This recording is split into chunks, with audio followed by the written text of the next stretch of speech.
We're good to go. Okay. And I'd like to call the meeting to order on December the 13th. And our first order is a resolution, and that will be moved by Member Quinn. Second, oh, sorry, that'll be moved by Member Creaser and second by Member Quinn. Be it resolved that Committee of Adjustment agenda dated December 13th, 2021 be adopted. All those in favor? And that's carried.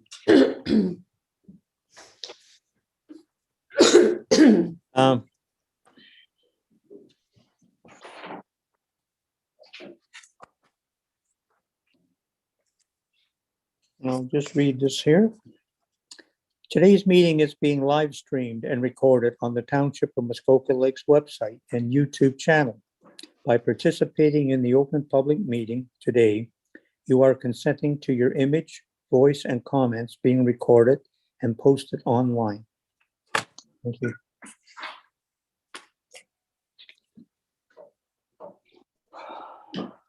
And adopt the minutes. Moved by Member Grogan Green, second by Member Creaser. Be it resolved that the minutes dated November the 8th, 2021 be adopted and approved as circulated. Any questions or comments? All those in favor? And that's carried. And Ms. Mulholland, would you like to do a little thing?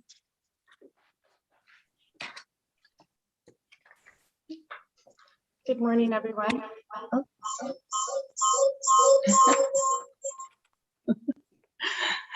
Good morning, everyone, and welcome. It is required that I make a few statements, and then I will explain the procedures of the hearing. This electronic hearing is being held in accordance with Section 238 of the Municipal Act 2001 due to the COVID-19 pandemic. The members of the Committee of Adjustment present are Chair Alan Edwards, members Joe Quinn, Lisa Grogan Green, and Sharon Creaser. Member Rob Bosworth has indicated that he will be late and join us later. I confirm that we have a quorum. The members of the township staff that are present are Derek Hammond, CAO, David Pink, Director of Development Services and Environmental Sustainability, Bryce Sharp, Manager of Planning, Caitlin Walker, Planner 1, Kristen Darling, Planner 1, Sam Soya, Planner 2, Lauren Cochran, Planning Services Assistant, Elizabeth Markle, Planning Clerk, and myself, Rachel Mulholland, Secretary Treasurer of the Committee of Adjustment. Public input on this December 13th, 2021 agenda was invited at the following email address, planning@muskokalakes.ca. It should be noted the motions have been pre-populated with random movers and seconders to expedite the meeting. When it is time to vote, members shall physically raise their hand until the chair has confirmed the vote. If the vote is unclear, a verbal vote shall be recorded. This is not considered a recorded vote. Now I will explain the hearing process. The planner will provide an explanation and purpose of the application. The date notice was circulated and will present any submissions received. The planner will also provide the planning staff's comments. Committee will then hear from the applicant or the applicant's agent if they wish to add any information or to substantiate their proposal. Please provide your name, mailing address, and postal code for our records. Committee will hear from those in support of the application and those in opposition to the application. Again, please provide your name, mailing address, and postal code for our records. If you're here to speak on an application, please wait to raise your hand in Zoom until the planner presents the relevant application. Committee will then hear the applicant or the applicant's agent respond to any questions or concerns raised. Committee will then have the opportunity to ask questions of the applicant and or staff. Committee will debate the application and make a decision based on the information presented at the hearing. Please note that the effect of written and oral submissions on decisions of applications for consent and minor variances and the reasons for minor variance decisions as both required under the Planning Act will be pre-populated with standard wording. However, committee may decide to add reasons and or effects to the standard wording after voting on a decision. It must be noted that the chair has a vote on each application and can participate in the discussion. There is a 20-day appeal period from the date of the decision. In the case of a minor variance application, a building permit is not available until after the appeal period and no appeals are received. When you are present at the hearing, please provide us your name and mailing address. Any presentation is limited to 5 minutes unless otherwise permitted by committee. Please note the resolutions are automatically written in the positive to assist in completing decisions as opposed to writing out each resolution. This does not in any way mean an application is going to be approved. And one last thing, please take down the pink notice signs that were posted on your property to advertise today's meeting. Thank you.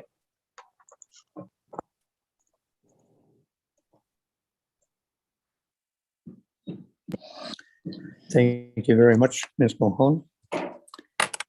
And our first application is B 899021, along with A 7221. And that is Ms. Walker.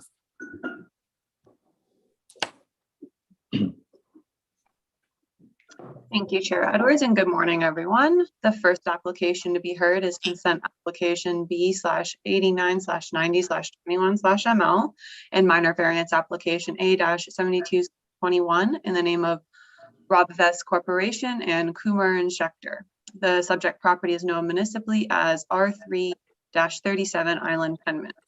I would direct committee's attention to the submitted consent sketch on page 46 of the agenda package. The purpose and effect of the application is summarized as follows.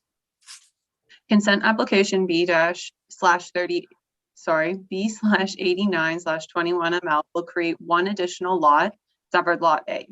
Consent application B/90/21ML is a lot addition and will sever lands from retained lot B and add them to retained lot A. Minor variance application A-72/21 will recognize the resultant cumulative dock width on retained lot B. Notice of this public hearing under the Planning Act was circulated 18 days in advance, and 4 submissions have been received to date. The first submission is by the District Municipality of Muskoka. The district has stated that district staff would not be opposed to the approval of provided the appropriate development control techniques be used to conserve conifer thermal cover, deer feeding areas, and movement corridors. A further analysis has been provided, which I can read in full at the request of committee. The second submission is by Tim Subko, the Township Public Works Technician. The Public Works Department has no comment. The third submission is by Sandy Boss, Township Building Inspector, who has commented that the severed and retained lots have sufficient area for on-site sewage systems and replacement of on-site sewage systems. The fourth submission is by Nick Snyder, the Township's Chief Building Official. The Development Services Department has no objections. Staff have prepared a detailed report for committee's consideration. If committee is considering approval of consent application B/89/90/21ML, staff recommend the following conditions. 1, that a registrable description of the lots and any required rights of ways be submitted to the Secretary Treasurer along with a registered copy of the reference plan. 2, that a legal undertaking be submitted in order to confirm that severed lot B will merge on title to the lot it is being added to upon registration of the transfer/deeds, which may include the breaking of a previous consent. 3, that cash in lieu of parkland be dedicated to the township in the amount of 5% of the assessed value of severed lot A or the entire lands in application B/89/21ML, whichever is less. 4, that a consent agreement with the township under section 5126 of the Planning Act be entered into and registered on title wherein there is an agreement not to utilize public parking and docking facilities as the principal means of access to severed lot A and resultant lot. 5, that a satisfactory agreement be entered into and submitted to the township demonstrating that long-term mainland access and parking can be secured for severed lot A and resultant lot B. And 6, that application B/90/21ML be finalized prior to application B/89/21ML. And 7, minor variance application -72/21 be approved to recognize the width of an as-built dock on retained lot B. Staff have no objections to minor variance application A-61/21, 72/21, but are happy to answer any questions from committee. Thank you.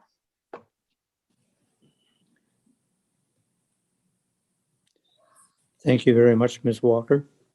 Is the applicant or applicant's agent here wishing to speak on this? The agent's here. Okay, the agent. Okay, bring them in, please.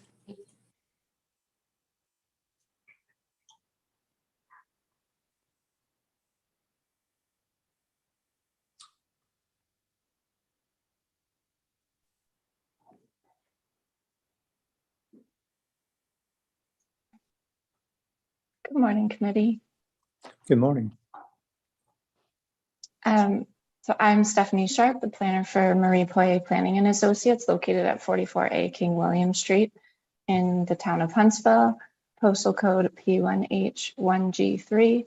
We are the authorized agent for Rovvest Corporation, being the owner of the subject property. Thank you, committee members, for taking the time to hear this application this morning, and thank you, Ms. Walker, for your presentation.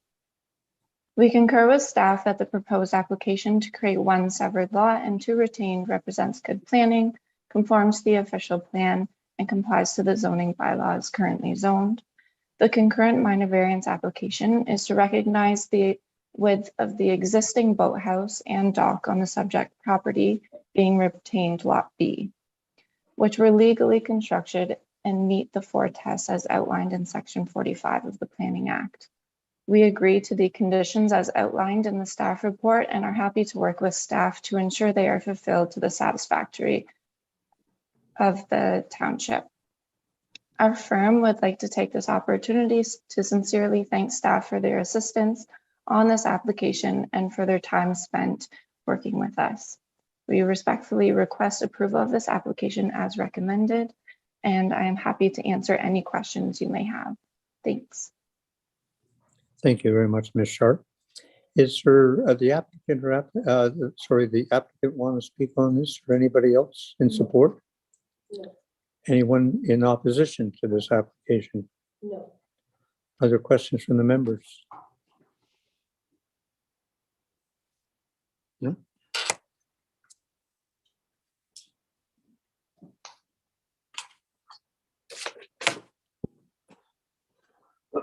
Excuse me.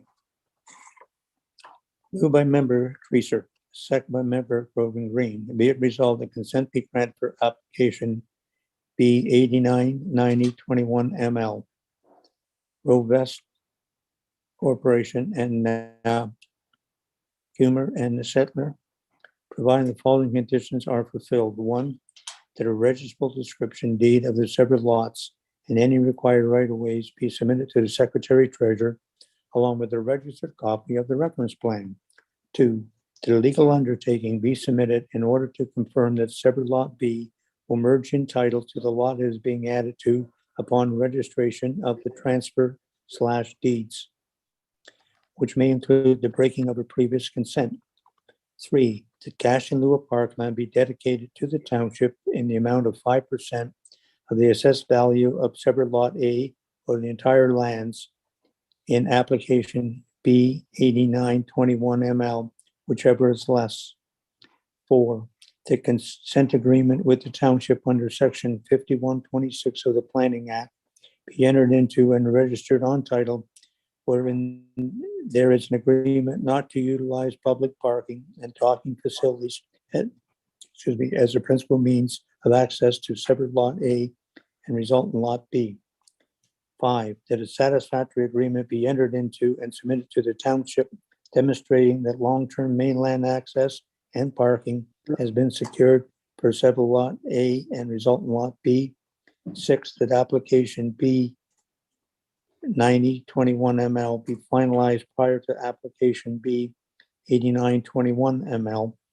And seven, that excuse me, that minor variance application A 7221 to be approved and recognize the width of an as-built dock on retained lot B. Are there any questions or comments? All those in favor?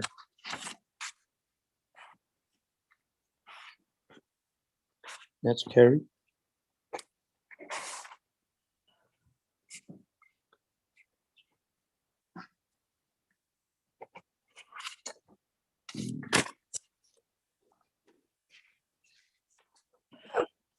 Next resolution is moved by member Grogan Green, second by member Quinn. Be it resolved that application A 7221 to recognize the resultant cumulative dock width on retained lot B in consent application B 9021 ML with the following variances being granted: to permit a maximum cumulative dock width of 102 feet, This variance is granted as shown on the plan attached to the notice of decision.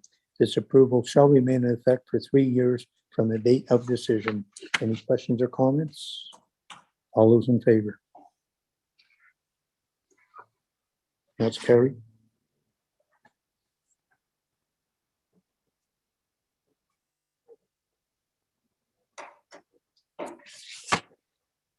Yes, Something to ask for declarations of conflicts of interest. pardon? We forgot to ask if there were any conflicts of interest. Oh, sorry. I thought I mentioned that, but anyway, is there any conflict of interest on any of these applications? No, sorry, I thought I read that. It's okay. Pardon my French on that. And the next application is B 107-21 ML French. And that is Miss Walker. Thank you, Chair Edwards. The next application to be heard is consent application B/107/21 ML in the name of French. The subject property does not have a municipally assigned address. I would direct committee's attention to the submitted site plan starting on page 83 of the agenda package. The purpose and effect of the application is summarized as follows. The applicants propose to sever a lot and to create one new lot with frontage on Brackenrig Road. Notice of this public hearing under the Planning Act was circulated 17 days in advance and 4 submissions have been received to date. The first submission is by the District Municipality of Muskoka. The district has stated that district staff would not be opposed to the approval provided the following are implemented as conditions of consent. 1, that the applicant is to obtain a conditional permit from the District of Muskoka for the proposed severed and retained lots for access onto the district road, and 2, that the lands be subject to an agreement with the District Municipality of Muskoka pursuant to section 5126 of the Planning Act ROS 1990 as amended respecting the location of wells in relation to the district road. Further, district staff would recommend that the appropriate development control techniques be used to conserve conifer thermal coverage for feeding areas and movement corridors. A further analysis has been provided, which I can read in full at committee's request.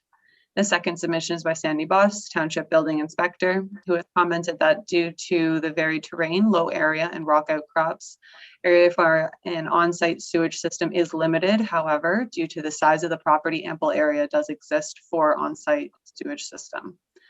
The third submission is by Nick Snyder, the Township's Chief Building Official. The Development Services Department has no objection. The fourth submission is by Tim Sopko, the Township's Public Works Technician. The Public Works Department has provided the following comment. The approval of this severance should be subject to the confirmation from the District of Muskoka of the availability for an entrance permits for both lots. Staff have prepared a detailed report for committee's consideration. If committee is considering approval of consent application B/107/21 ML, staff recommend the following.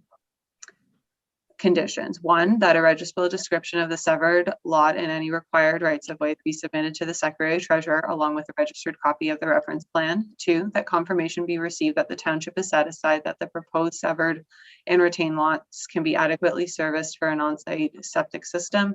3, that cash in lieu of parkland be dedicated to the township in the amount of 5% of the assessed value of the newly created or vacant lots or the entire lands, whichever is less. Or that the lands be subject to an agreement with the District Municipality of Muskoka pursuant to section 5126 of the Planning Act 1990 as amended respecting the location of wells in relation to the district road. 5, that confirmation be received that an entrance permit is available for the retained and severed lots. Staff have no further comment at this time, but I'm happy to assist committee with any questions. Thank you. Thank you very much, Ms. Walker.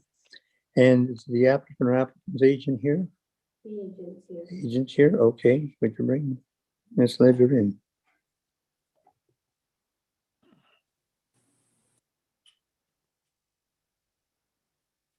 Oh, good morning, Chair Edwards and committee. Good morning.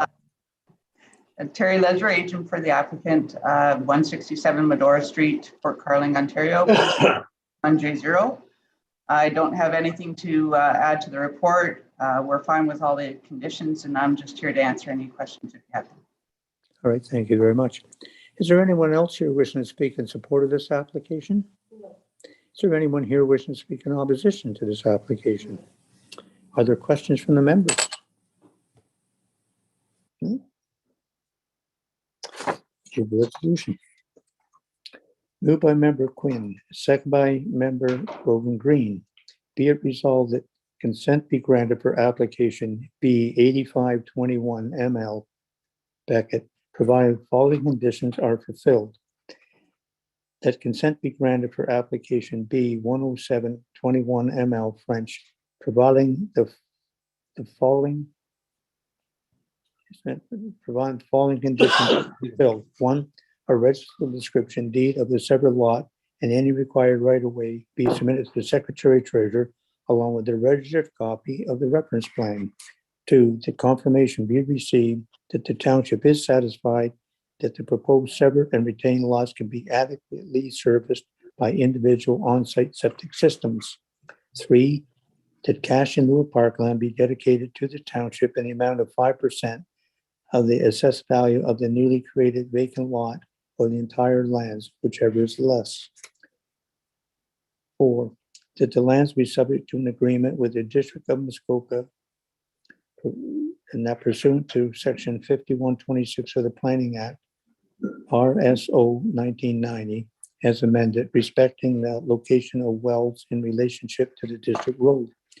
And five, the confirmation be received that an entrance permit is available for the retained lot and severed lots.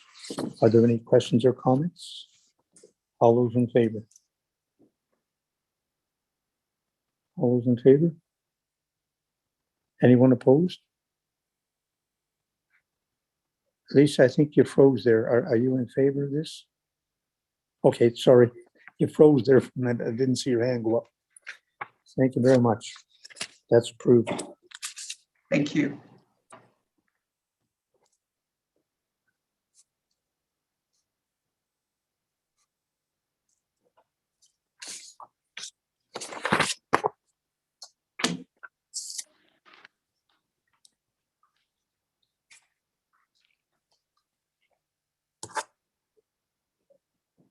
The next application is minor variances. That's A 6321 McGuinn.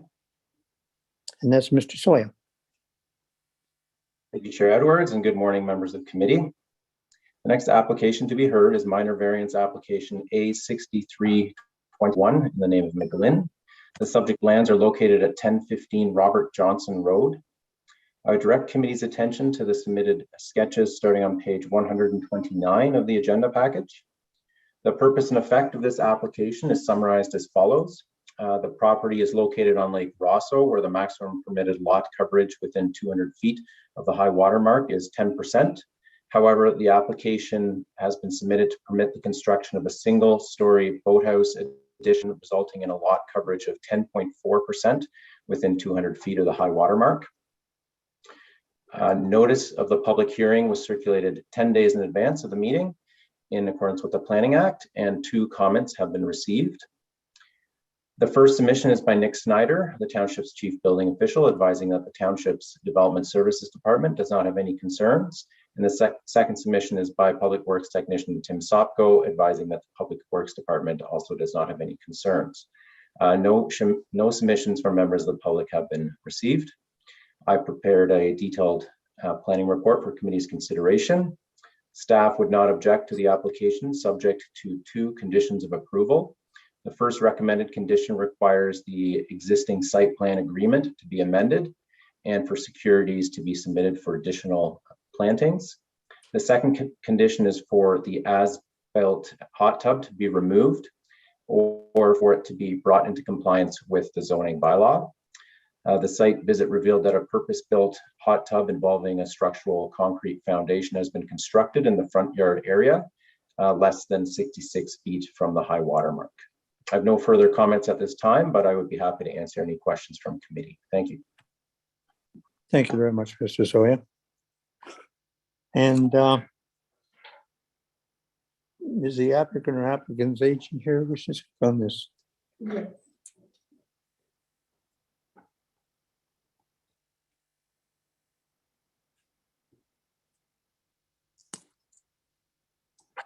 Good morning, committee members.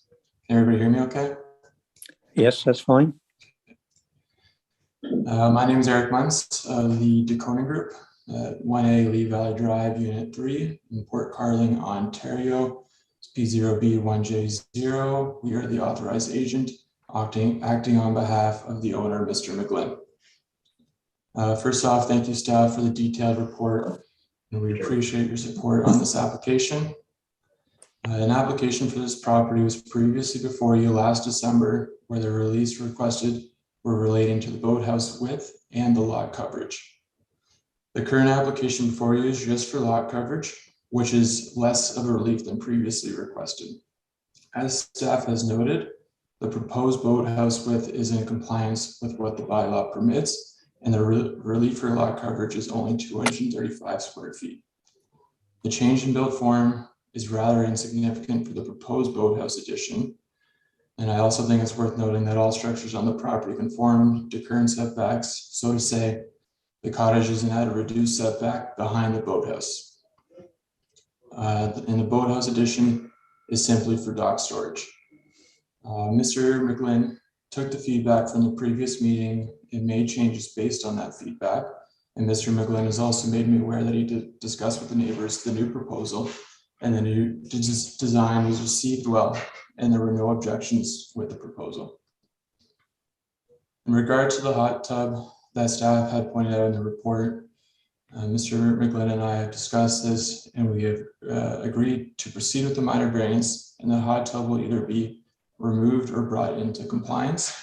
And I'm hoping the staff could briefly clarify exactly what would be required to bring this into compliance. Mr. McGlynn will be speaking, and he will explain how this was an error on his part. Previously, there was a temporary hot tub at that location, and he was simply just updating it. He was unaware that the bylaw wouldn't permit this. I will say it is sort of confusing just navigating through that. If you search the bylaw, it's pretty clear that you're not allowed them to have a hot tub on a dock or boathouse, but it doesn't specifically say that you can't have it in the front yard. So I think it's a pretty simple mistake. We also kindly ask that committee would consider approving the minor variance without the condition of amending the existing site plan agreement. Mr. McGlynn intends to continue to improve the vegetation at the shoreline and have a net improvement of the property will be achieved. Since the original agreement was made in 2016, Mr. McGlynn has continued to plant trees and plans to plant more. 5 new trees have been planted this past year. In addition to that, as trees have been damaged or died, Mr. McGlynn has replaced them.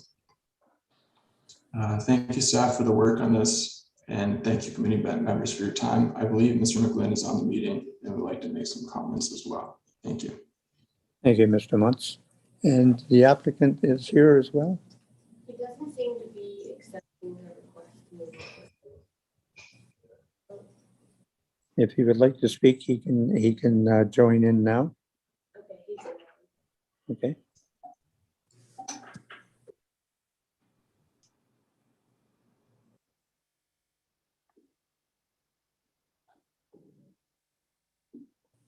Hello. Yes, go ahead, Mr. Sir. Yeah, I think Eric covered it well. Again, in reading the bylaws about the hot tub, to be honest with you, it just doesn't say hot tub. It says tennis court, it says generator, it says lots of things. It says to be supported by a foundation. It's not supported. So there's just not enough clarity in the words in the definition of structure. So that's why it was done. It was existing. The one that was there was damaged. So I just replaced what was there. And it was built when the original one was built when I built the cottage. So I just want you to know that it wasn't done to pull the wool over anybody's eyes. It just doesn't. There's nothing in there that says I can't have a hot tub. So I apologize for that. And as Eric said about the planting of the trees, I'm in full support of having trees on the property. It's disappointing that so many are dying of gypsy moth, dying of, I think there was a beechwood bug that went around and killed many trees on my property. Just in 2020, I planted 19 new trees on the property.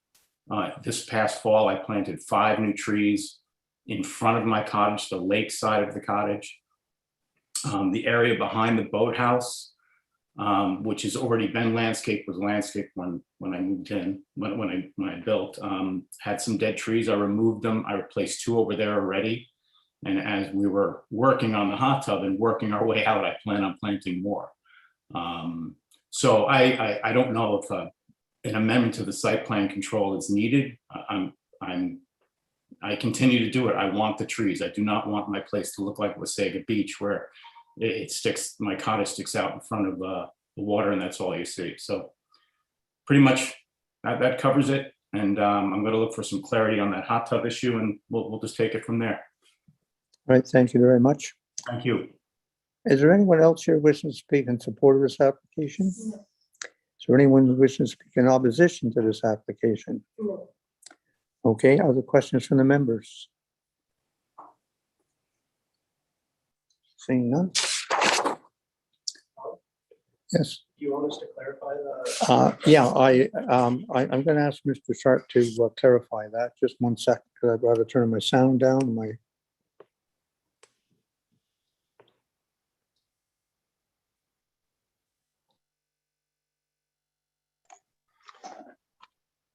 Good morning, members of the committee, Mr. Muntz and Mr. McGlynn. Maybe Sam, if you could maybe just come on and explain, what you saw on site during your site visit with respect to the actual design of the hot tub, and then I can comment further. Thank you. Sure, through you, Mr. Chair. Yeah, just when I did my site visit for this property, there was a concrete structure that was located behind the boathouse, and it was covered up at the time. I didn't know exactly what it was. I know that the existing, the site plan that had been submitted had shown a pump house sort of in that general area. Couldn't really confirm if that was the exact spot, but in that location, it looked to me like possibly something was being rebuilt there with regards to that. But it was covered up, and then afterwards, Mr. Muntz was able to confirm that it was a hot tub that was being constructed in that location. And at this point, I mean, staff have not been given any information as to the exact setback from that for that structure, although it did appear to be less than 50 feet, I believe, and definitely less than 66 feet from the high water mark. And I'll pass it over to Mr. Sharp.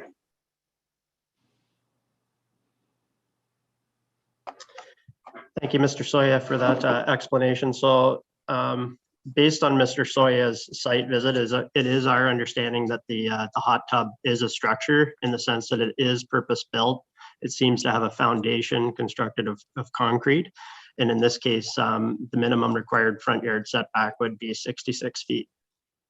Thank you.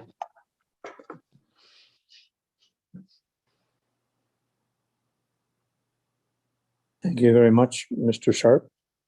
So that's the explanation that we have. The reason being is people sometimes drain their hot tubs into the lake and you're getting chemicals and everything in. That's why the bylaw is there. And I will read. Can I ask them just one question since I Yep. have them here? So Yep.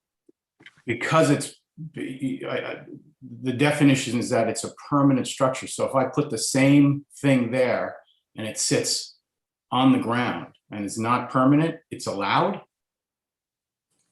Is that true? Can you answer that?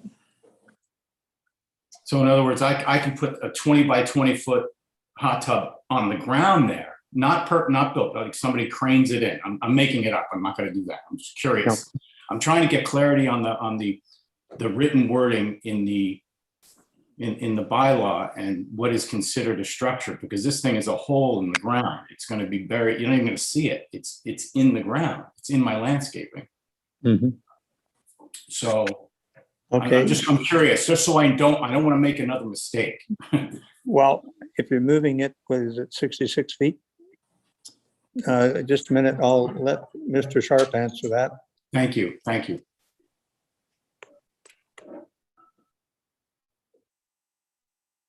Uh, Okay, go ahead. Thank you, Chair Edwards. I do realize that there can be some confusion around hot tubs and what constitutes a structure and what doesn't. It's always best to try to contact the planning department to ask these questions ahead of time. I understand that always doesn't happen, but in this case, hot tubs that are purely portable and that can be situated on site in such a way that doesn't require any site alteration or tree removal can be considered within front yard setback requirements. However, I mean, just to, in this case, I'm hesitant to say until I've actually seen, the design and the photos of what a portable type hot tub would look like. I would be hesitant to say whether it would specifically comply with the front yard setback requirements and be permitted to be situated within those setback requirements.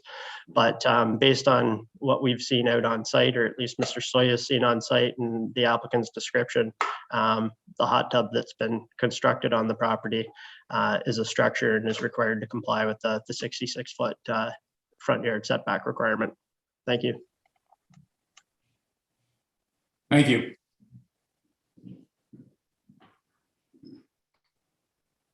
Okay, so I'm going to read the resolution here. Moved by member Logan Green, second by member Bosworth. This one we have to change that.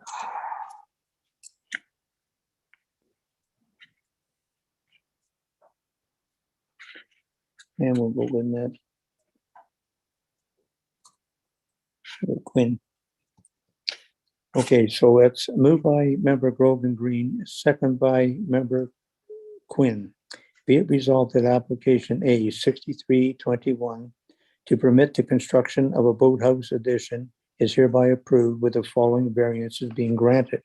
1, to permit a lot coverage of 5,589 square feet or 10.4% within the lot area 200 feet from the high water mark. This variance is granted as shown on the plan attached to the notice of decision and is subject to the following conditions. 1, to the site plan agreement SPA 3116 be amended along with securities for additional plantings.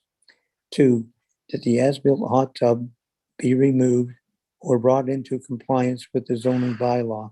This approval shall remain in effect for 3 years from the date of decision.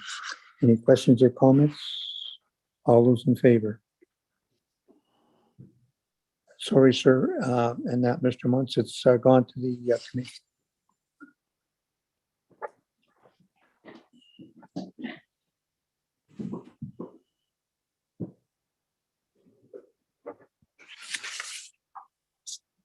Okay. And the next application is A 6521 Wincroft Holdings Limited.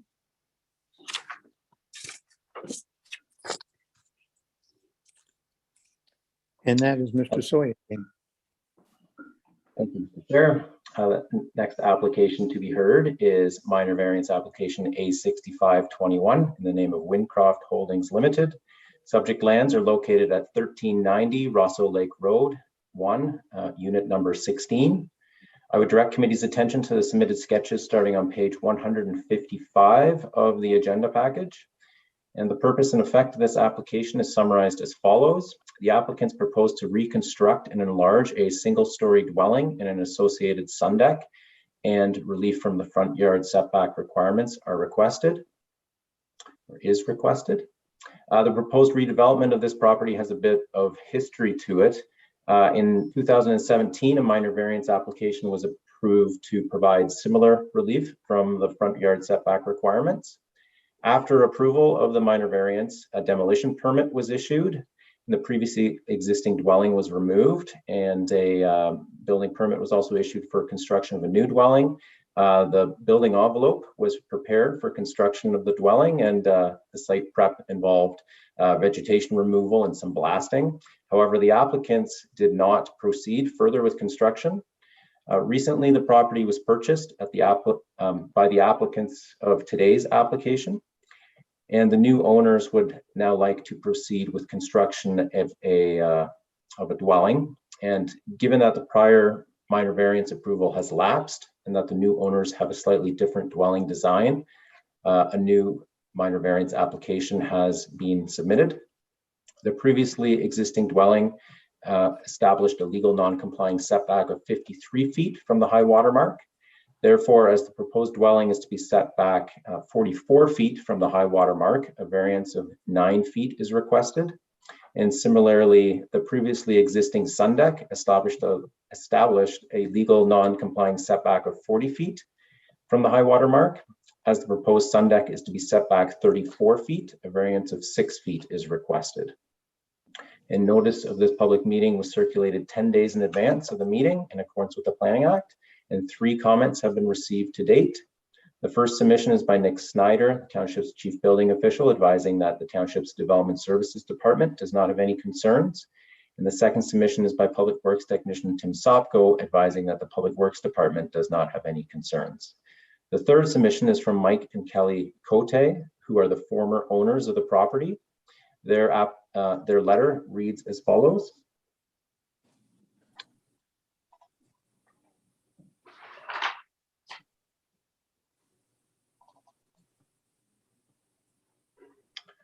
On behalf of the new owners of our once property on Skeleton Bay, I'm writing in hopes that you extend similar considerations for their upcoming build as you were kind enough to grant Kelly and I back in 2017.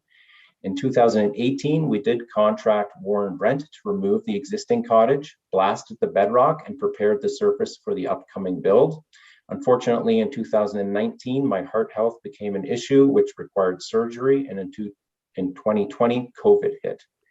As I own a construction company back in the city that specializes in restaurants, all my projects stopped. And as you can imagine, there are not many restaurants being built at this time.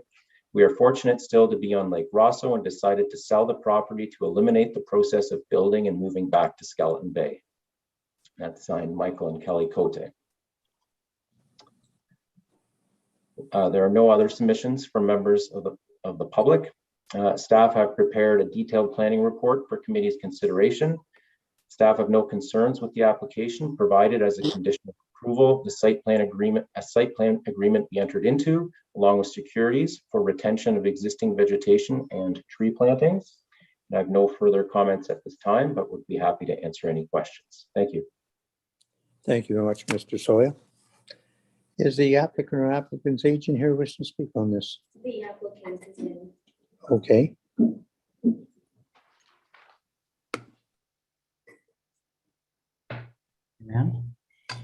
Can you hear me all right? Yes, that's fine. Go ahead. Good morning through you, Chair Edwards and Committee of Adjustment.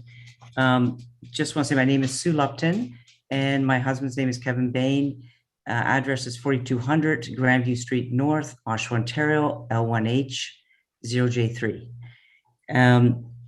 We just want to thank also the Committee of Adjustment for allowing us to be here, this opportunity, and also thank you very much to Planning Department and the Clerk's Department for helping us through this process. I think I'm probably going to just repeat what Sam said, so thank you very much, Sam. So I don't want to just that we purchased the property of 1390 Rosseau Road 1, Unit 16 in April, and the approved variance had just lapsed by, I believe, October 2020, and it was very kind of the seller to send a letter explaining why he let the approved variance lapse. What we are asking is that the property has already been scarred by the demolition. So what we'd like to do is continue with the project and relocate the cottage on the lot. And so therefore, we just are requesting that you allow us to reinstate the approved variance. And that's really it. I don't think I can say much more. So if there's any questions, please don't hesitate. Thank you. Thank you very much. And is there anyone else to speak in support of this application? No. Anyone wishing to speak in opposition to this application? Are there questions from the members? Seeing none. Moved by member Quinn, second by member Grogan Green. Be it resolved that application A 6521, Wincroft Holdings Limited, to permit the reconstruction and enlargement of a dwelling and a sun deck is hereby approved with the following variances being granted. 1, to permit the reconstructed dwelling to be 44 feet from the high water mark. 2, to permit a sun deck to be 34 feet from the high water mark. These variants are granted as shown on the plan attached to the notice of decision and is subject to the following condition. 1, that a site plan agreement be entered into along with securities for retention of existing vegetation and tree planting. This approval shall remain in effect for 3 years from the date of decision. Any questions or comments from the committee? All those in favor? And that is carried.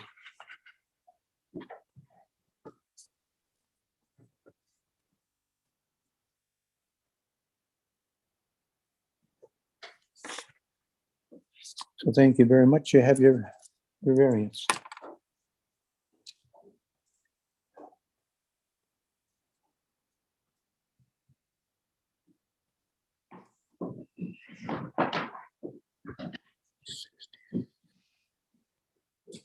Okay, the next application is A 6721, and that's Godwin, and that's Mr. Sawyer. Thank you, Chair Edwards. The next application to be heard is minor variance application A6721 in the name of Godwin.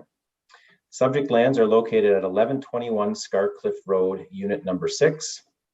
I would direct committee's attention to the submitted sketches starting on page 176 of the agenda package. The purpose and effect of the application is summarized as follows. The applicants propose to construct a 2-story garage with storage space in the upper level, and relief from the maximum permitted height of an accessory building is requested. The maximum permitted height of an accessory building is 20 feet, and a height of 24 feet is proposed. Therefore, a variance of 4 feet is requested. Notice of this public hearing was circulated 10 days in advance of today's meeting in accordance with the Planning Act, and 3 comments have been received to date. Actually, I believe 2 comments have been received. The first is from Nick Snyder, the Township's Chief Building Official, advising that the Township's Development Services Department does not have any concerns. And also a comment from the Public Works Technician, Tim Sopko, advising that the Public Works Department also does not have any concerns. And there are no submissions from members of the public. Staff have prepared a detailed planning report for committee's consideration. Staff have no concerns with the application, and I have no further comments at this time, but would be happy to answer any questions. Thank you.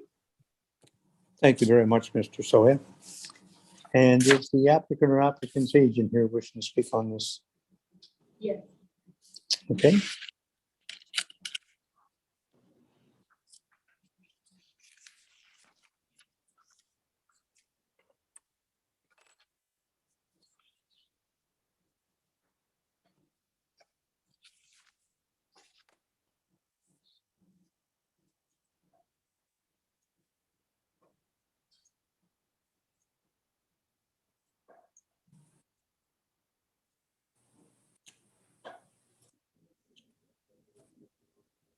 He's in there. Coming in now? Yeah. Okay. Okay, there we go. Can everyone hear me? Yes, we can, Mr. Cleveland. Great, thanks very much. My name's Grant Cleveland, 23 McNabb Street in Bracebridge, P1L1R4. I'm here just to speak on behalf of Mr. Godwin on his application. I want to thank the committee for giving me opportunity today, and also to thank the planning staff for their input and detailed report that they've presented. Yeah, so really it's a 2-story garage application. The owner would like to construct the garage in the rear yard, away from the waterfront. He wants to have storage above the garage for really just for his personal use materials like tennis equipment and things like that. It's going to be located right next to the tennis court, and as well as just general storage for the winter. Yeah, so if you have any questions, I'd be happy to ask as well. Okay, thank you very much. Is there anyone else here wishing to speak in support of this application? No. Anyone wishing to speak in opposition to this? Okay, other questions from the members? None. Moved by member Creaser, second by member Quinn, and be it resolved that application A 6721 Godwin to permit the construction of a two-story garage with storage space in the upper level is hereby approved with the following variances being granted. 1, to permit a two-story garage with storage space in the upper level to be 24 feet in height. This variance is granted as shown on a plan attached to the notice of decision. This approval shall remain in effect for 3 years from the date of decision. Any questions or comments? All those in favor? And that's carried.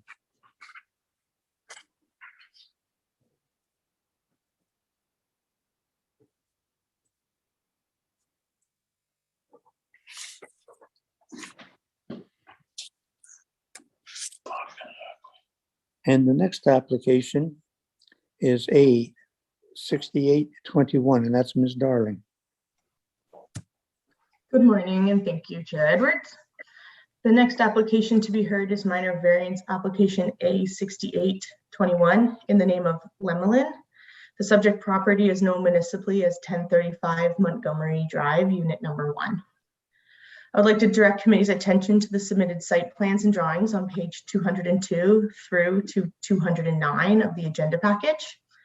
The purpose and effect of this application is summarized as follows. The applicant proposes to construct a one-story boathouse addition and a dock addition onto an existing two-story boathouse and an associated dock.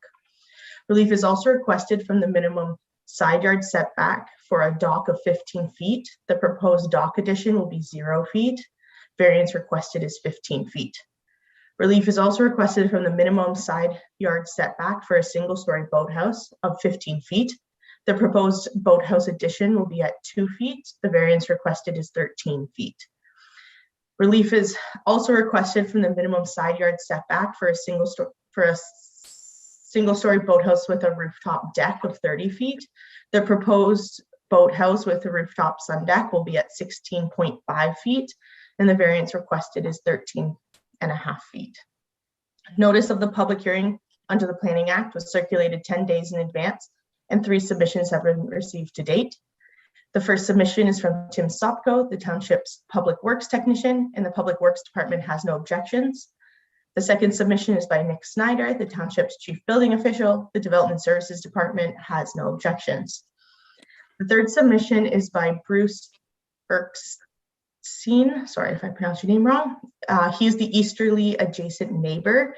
And in summary, they have 5 concerns. So number 1, effect of extending the boathouse will create a wall along our western side lot. Our waterfront enjoyment would be overwhelmed by this proposed boathouse being situated on the property line, and this greatly impacts on our privacy. Number 2, this proposed addition extension would further eliminate our view of the setting sun and cast a larger shadow on our waterfront. Number 3, this extension would increase the danger of swimmers in small boats, canoes, kayaks, etc., as it increases a blind spot for water use from our property. Members of the Road Association have already complained about increased and dangerous boat traffic within Long Bay. The location of this boathouse extension is at the narrowest part of Long Bay.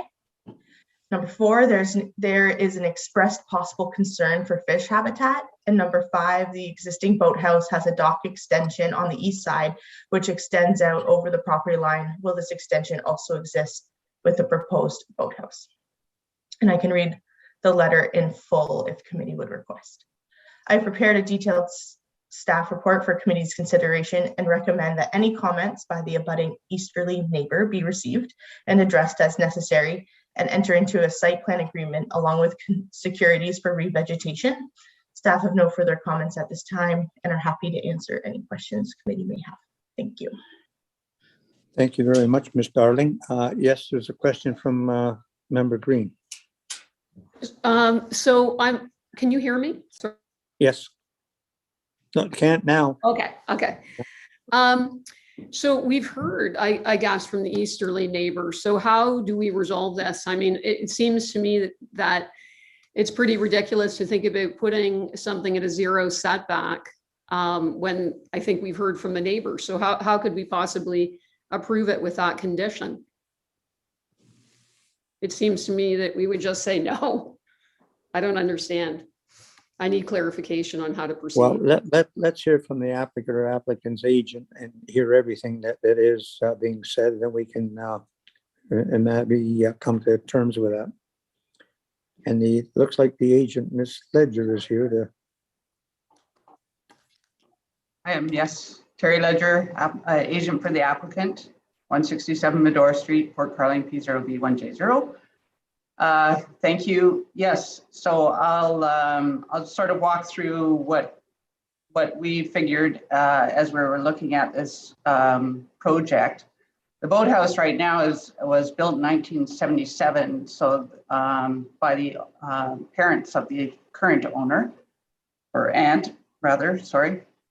And the boathouse was put on the lot line. That the easterly adjacent lot is vacant actually right now, so there's never been an issue. The entry to the boathouse actually is right in front of their side of the vacant part of the property and is parallel to shore. So it's very shallow and small by today's standards. So in order to sort of remedy that and make a big enough slip for the boats that they have now, we thought it best to turn that slip 90 degrees so they're coming in front of their own property and not the adjacent property, which is how it is now. So we're actually trying to improve that. In doing so, when we close off that slip, then we push the boathouse back a little bit on the first story. We can't change the second story at all because it's legal non-compliant, so it has to stay as is. We left that, push the lower level back a couple feet so that you can maintain the building on that side, and we put the two slips coming in front of their own property. As far as protruding out into the water and obstructing views, it's not a narrow channel. It is the narrowest part of that bay, but it's not a narrow channel. And once we hit the 15 feet, then we're adding boathouse that's permitted.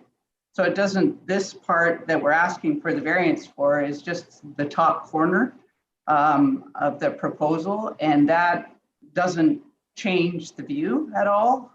So we thought that was minimal impact. And then it's a single story as well, and we added a bit of a roof. So the whole process was done in order to buffer what's there from the adjacent property.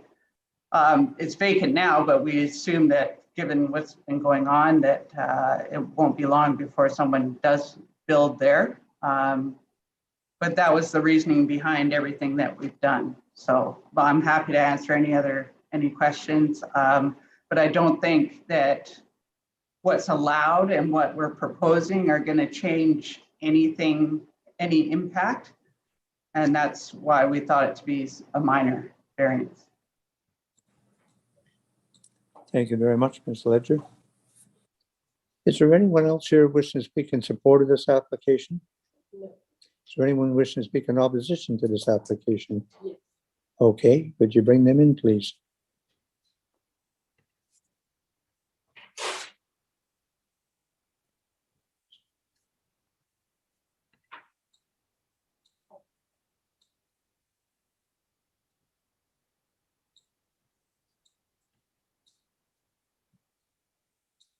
Hello, can you hear me? Yes, I can, sir. We need your name and address and postal code, please. All right, my name is Bruce Erskine. My residence is 1033 Scout Trail in Port Carling, and it's POB 1J0. Thank you. Okay, you may speak now.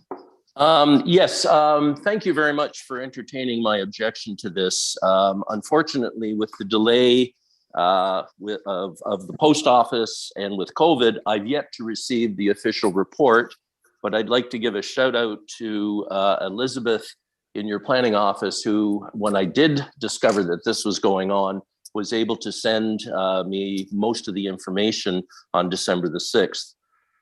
First of all, I'd just like to ask, does the committee have a copy of my submission? No. No. No, okay. That's unfortunate. I would first like to identify a minor issue that I see, and that is that in the drawings, I guess it's the, what do you call them here? It's the site plans, evaluation, etc. The project compass directions on A4, A5, A7, and A8 are all incorrect. And my concern, if a mistake as minor as knowing which way is north can take place, how accurate and what other mistakes might be involved in the rest of the recommendation or the planner's report. I specifically draw your attention to A7-1, the drawing at the top, and it shows the structure from our property. And that particular A7 drawing is actually should be saying looking southwest as opposed to southeast. As I say, every one of these drawings has an incorrect compass view direction. And again, that's something that has to be taken into consideration, because you need to understand the views and where it's situated in order to understand exactly what our problem is next door.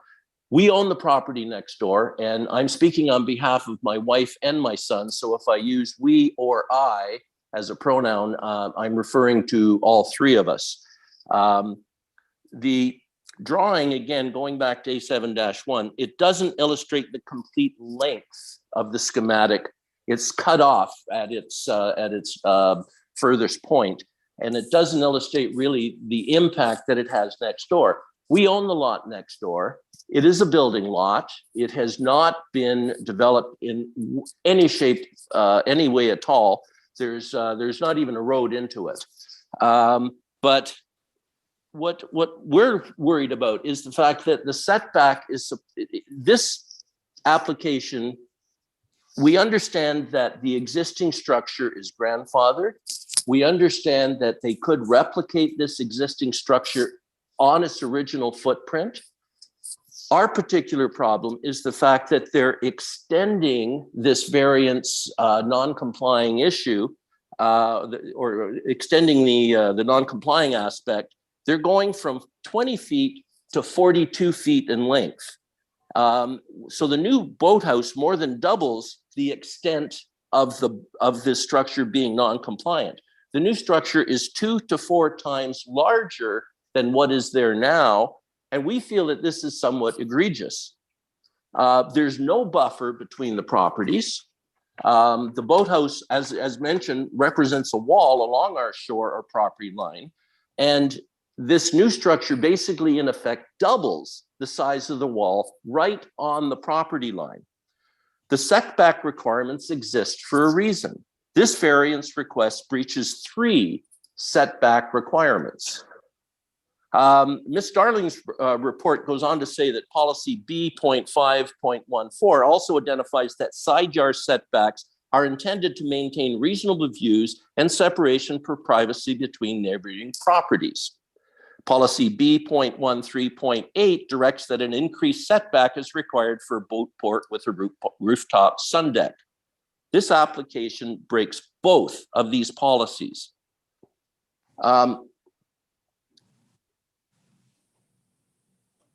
We do disagree with Ms. Darling's statement on page 5 and 6 that staff do not anticipate that the proposal will impact the abutting easterly neighbor's immediate view as defined by the project itself. The neighbor's property is well vegetated, and staff anticipates that existing trees will provide a visual buffer against views of the resulting shoreline. Our next door property, as I mentioned, is an undeveloped lot, and as such, it's thick with trees and other vegetation. Appropriate and legal development of this lot would eliminate much, if not all, of any visual buffer between us and the property. Now, the other aspect to look at as well is that due to the curvature of the shoreline, the effect of this proposed boathouse addition is much greater than proposed, as the shoreline cuts in right after this boathouse onto our property. And if you had my submission, Appendix B of that submission shows the extent of this particular cutback.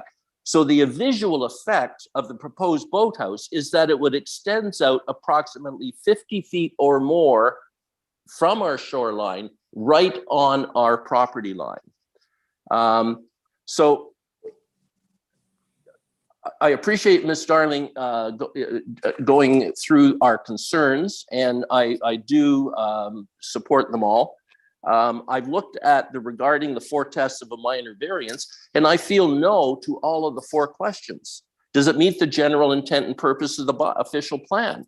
With respect to the enjoyment of our property, no. And if you look at the official plan in section 5.14, section A, it says that in the case of land structures to maintain a natural area between buildings so as to reduce the dominance of the built form on the natural environment, maintain privacy, attenuate noise, connect habitat, ensure compatibility, and contribute to the aesthetic qualities of the waterfront.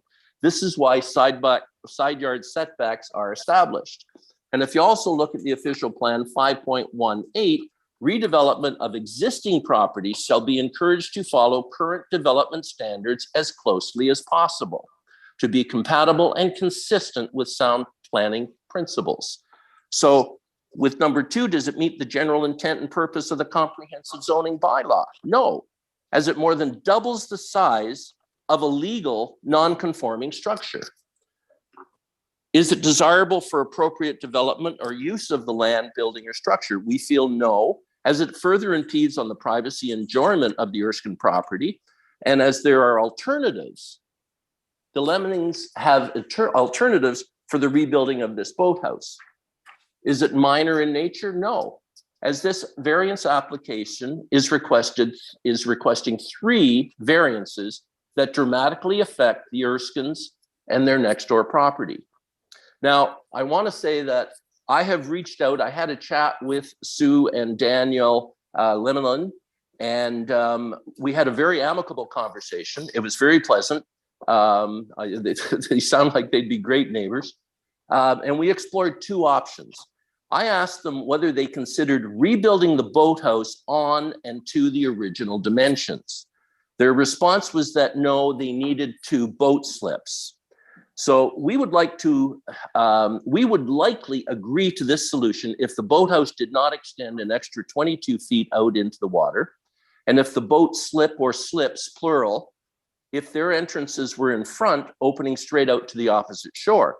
We also would not oppose adding a second slip to the west along the shoreline, along the front of the Lemelin property. I also asked them whether they had considered moving the boathouse east so that it complies with the setbacks of the bylaws. The Lemelin's response was that they would not be permitted to have the 2nd-story sleeping structure. They were relying on the fact that the existing boathouse is legal, non-complying, and therefore grandfathered, which would permit the rebuilding of the 2nd-story structure.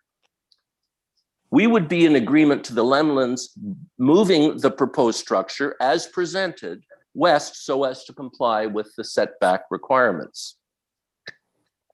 In conclusion, we're against the reconstruction and addition to the boathouse as presented. Not only does it create this wall that has been discussed right on our property line. I mean, they're talking about a 13-foot setback versus 15. You're talking about 2 feet. In effect, it is right on the property line. The sun sets down Long Bay, and I appreciate the fact that your view is straight out. But what happens is that not only when we bought the property, the boathouse was there. We understood the impact that the boathouse would have on the proximity to us, on the view, on the sunset, etc. But this extension is going to further eliminate our view of the setting sun that's cast down the lake. We're basically going to be in a larger shadow on our waterfront. The other thing that we mentioned is the increase to danger. It seemed to be sort of not given enough attention, but the increased danger to swimmers. I'm sorry? You're going to have to wrap it up. All right, I'll do that. Yeah, give me 30 seconds. Okay, thank you. All right, the extension increases the danger to swimmers. Members of the Boat Association have already complained about the boats on there, and the location of the boat extension is at the narrowest part. It's going to be, like running out from between parked cars. So with that, I would like to oppose this as is, but at the same time, we're prepared to continue to work with our next door neighbors in an effort to find a mutually agreeable alternative to this proposal. Thank you very much. Thank you. Mr. Sharp, you wanted to say something? Just 1 second. I'll have to.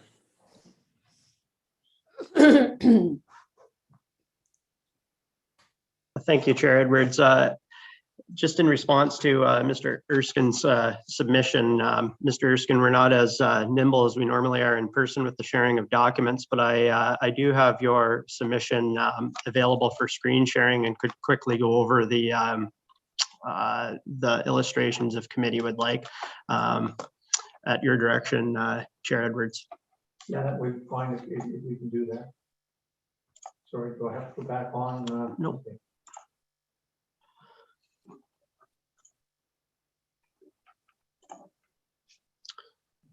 So this is Mr. Erskine's illustration, just indicating the correct compass bearings as they relate to the subject property. And this is Mr. Erskine's markup of the submitted elevation drawings indicating the correct directions. Okay. And this is Mr. Erskine's markup of the GeoHub web map. And I would note that the reason that the subject property appears to jut out from Mr. Erskine's property to the east is because Mr. Erskine's original shore road allowance is open and not closed, which gives the appearance of an indented shoreline. And these are Mr. Erskine's photos of the subject property offshore from his property.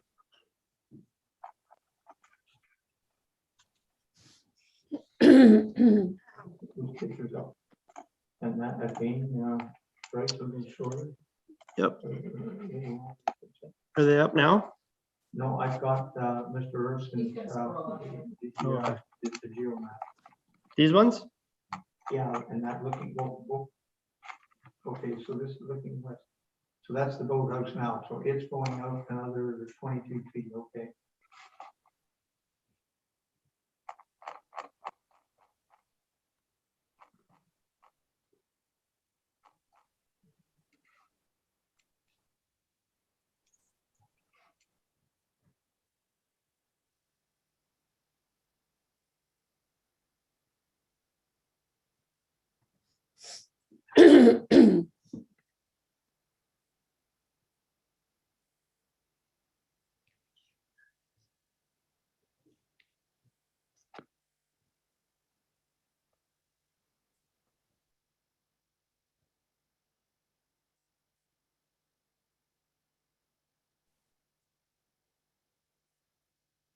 Thank you very much, Mr. Sharp. Can everyone hear me now? Mm-hmm. Okay. Ms. Ledger, would you like to comment on that, please? Yes, thank you. I mean, we didn't consider moving the whole thing. We thought it was, the intention is not to tear the boathouse down. It was to add on to it. So that's why we're dealing with it in place. Apparently I'm the one who's directionally challenged, so I apologize for the labeling. You think it was my first day, but there you go. I'm glad that the neighbors spoke, but I guess I still think this is the simplest and easiest route to get 2 slips, and it does, I'm not sure why 2 slips coming in from right in front of their property would be better. The boathouse addition 15 feet off is going to have the same effect looking west as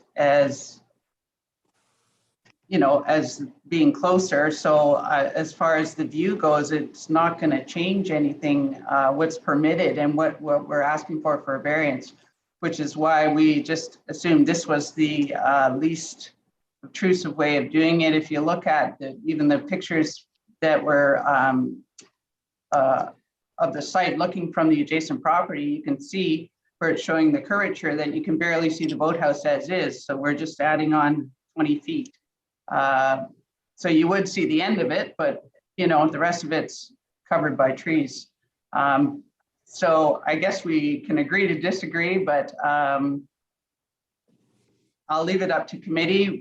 We're happy to work with them as much as possible, but I do think this is the simplest way to get it done, other than moving the whole thing. Okay, Ms. Ledger.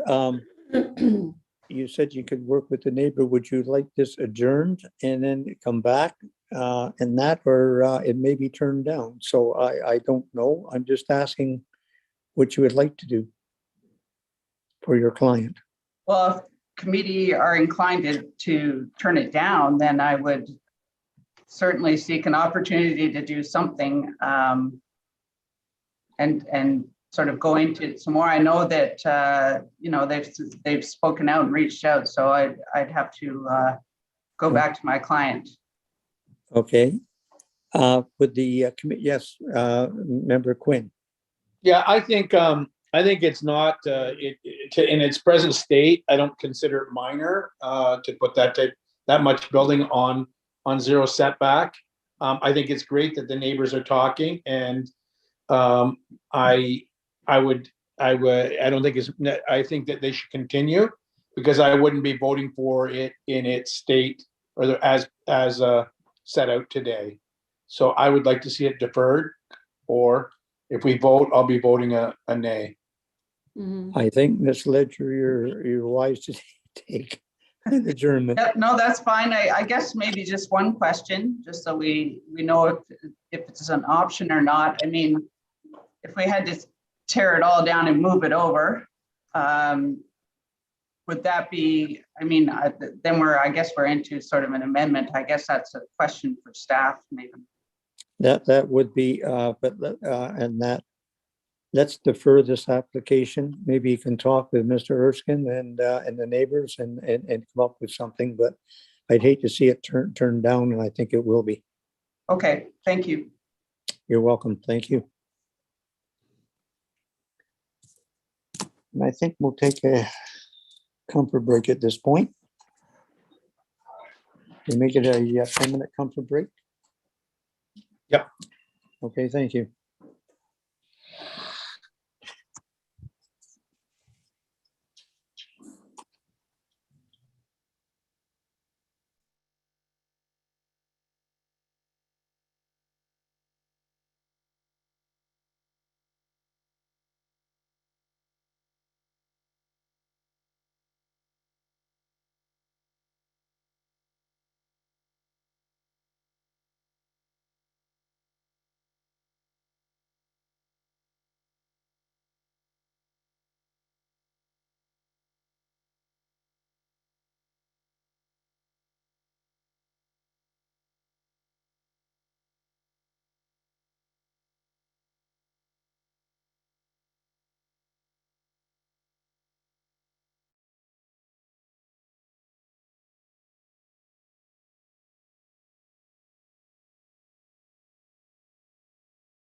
Lisa, are you there?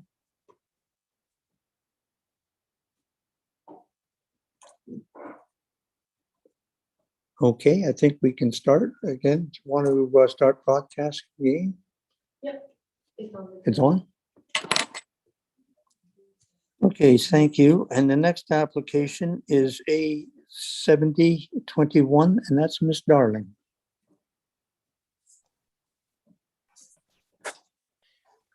Thank you, Chair Edwards. The next application to be heard is minor variance application A7021 in the name of McBain. The subject property is known municipally as 1038 L Key Point Lane. I would direct committee's attention to the submitted site plans on pages 125 through 235 of the agenda package. The purpose and effect of the application is summarized as follows. The applicant proposes to construct a breezeway and a carport with an attached storage room and an upper level storage loft. Relief is requested from the maximum permitted lot coverage on the entire lot of a category 2 lake of 8%. The proposed development will result in lot coverage of 8.6%, which is 2,797 square feet. The variance requested is 0.6%, which equates to 180 square feet. Relief is also requested from the minimum interior side yard setback of 15 feet. The proposed carport will be 6 feet from the side lot line. Variance requested is 9 feet. Relief is also requested from the minimum interior side yard setback of 15 feet. The proposed exterior landing and stairs will be 8 feet from the property line. Variance requested is 7 feet. Notice of this public hearing under the Planning Act was circulated 10 days in advance, and 3 submissions have been received to date. The first submission is by Tim Sopko, the Township's Public Works Technician. The Public Works Department has no objections. The second submission is by Nick Snyder, the Township's Chief Building Official, and the Development Services Department has no objections. The third submission is from Mark and Wendy Nugent, adjacent neighbors. And in summary, they only received their notice package on Friday, December 10th, and state that that is insufficient notice to review and comment on the application. They strongly oppose the approval of the application and ask for it to be adjourned so that they can provide comments. I have prepared a detailed staff report for committee's consideration and recommend that the application be approved, subject to the steel framed boat canopy be removed. Staff have no further comments at this time and are happy to answer questions from committee. Thank you. Thank you very much, Ms. Darling. And I believe we have the applicant or applicant's agent here, and that's Ms. Wilson. Can you bring her in? Yes.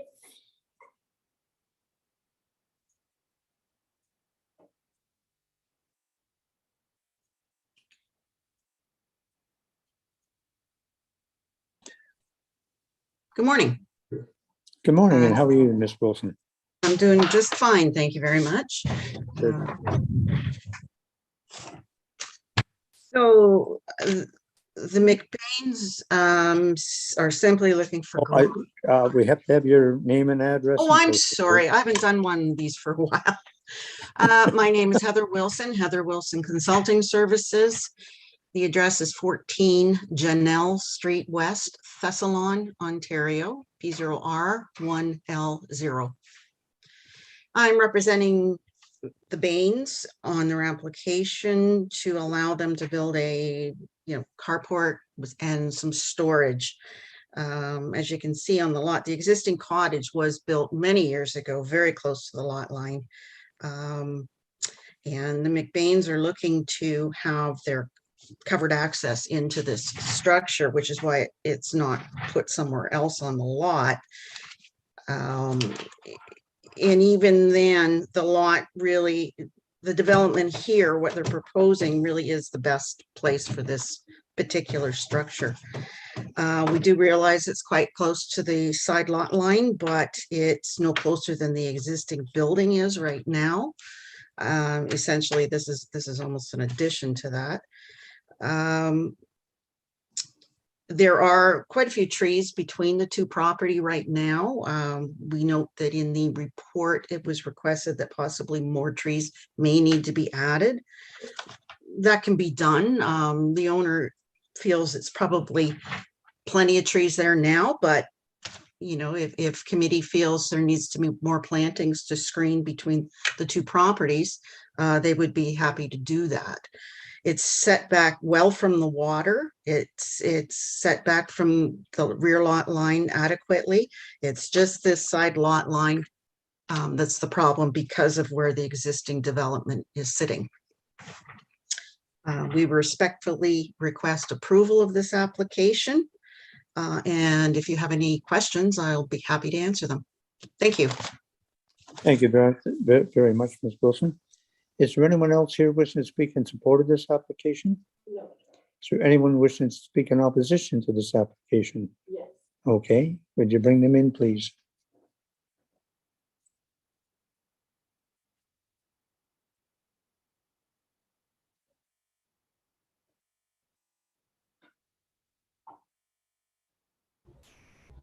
Hi, my name is Mark. I'm at 1042 Elkie Point Lane. My wife and I are their immediate neighbors to the east. And I guess our issue is, you know, in addition to only receiving the details on Friday, we have a lot of questions and surrounding it. Namely that because the side yard setback is only 6 feet or 2 meters as in the drawing, you know, what consideration is there for garbage and debris that's gonna take place because, you know, the construction is gonna be so close to our property. You know, and because it's a narrow gravel road, it's a private road of Elkie, there's going to be construction vehicles going in and out. Is there consideration for, you know, regrading the road when all said and done?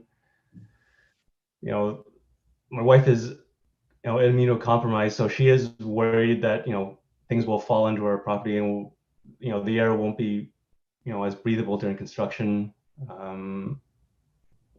We want to know, you know, when the expected start time for construction is and what, you know, expected completion is. And, you know, because it's so close, we want to know, is the township, or how, I guess how to phrase this, is there anyone from the township that's going to verify that it's going to be constructed as is? You know, like right now it's saying 2 meters, but, you know, I don't want to go in and say, oh, it's only a meter when all said and done. And, you know, we want to add the condition that, you know, there are going to be trees planted, because even though, you know, there are trees between our property, they're mostly on my side, on my property line, and there's still, like, you know, we still have a clear view of their property. So we want to add some, you know, privacy in there, because they are planning to have people, you know, staying above in the storage space above this new carport.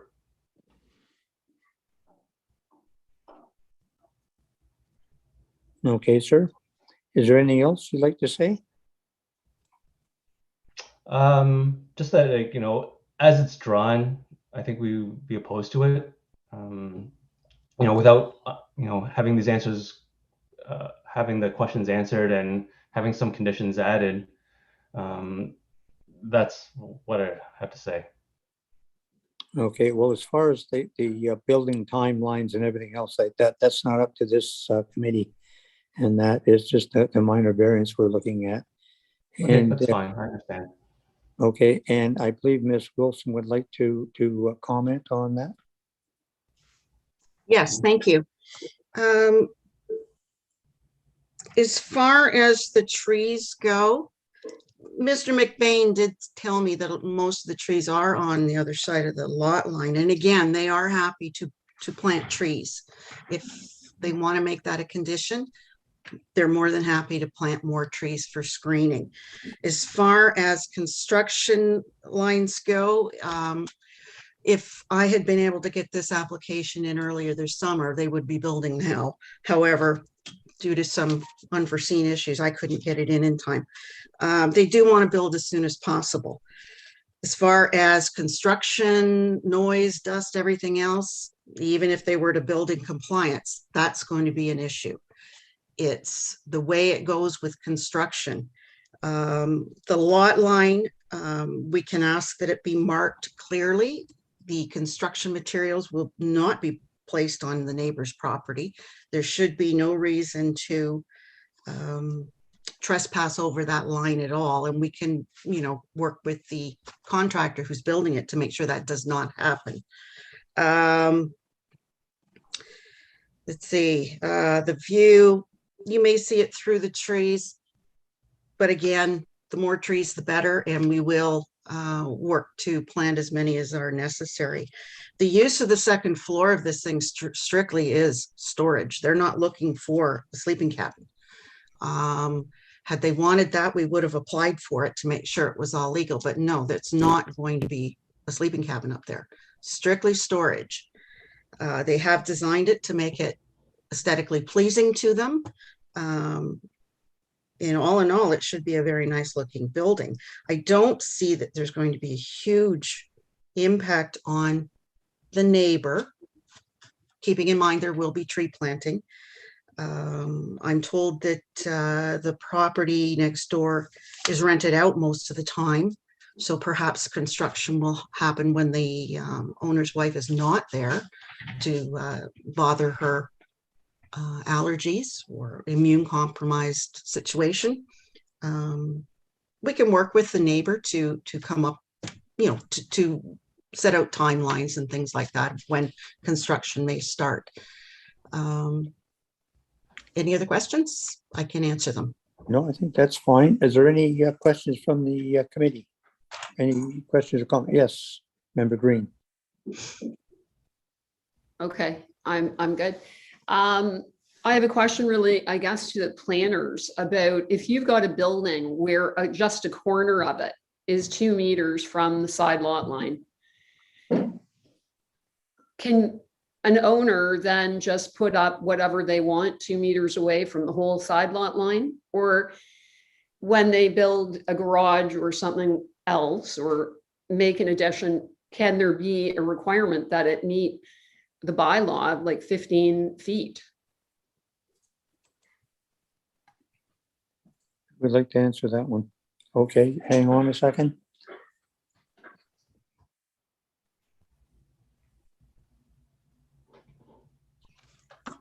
Through you, Chair Edwards. Thank you for your question, Member Grogan Green. As we know, the reason we're all sitting here is because landowners have the ability to apply under the Planning Act to undertake construction of buildings and structures that don't comply with what the township's zoning bylaw requires. What I would say is, in an ideal world, yes, every individual would comply with the zoning bylaw. In this case, clearly, because of the intention of the applicants and their proposal, I'd say what's driving the relief, in part at least, is the configuration and orientation of the existing dwelling relative to the side lot line. The official plan does have policy with respect to improvements during the redevelopment of legal non-complying buildings and structures. But I think, you have to look at the official plan and its policies as a whole. And, I think staff were supportive of this particular proposal.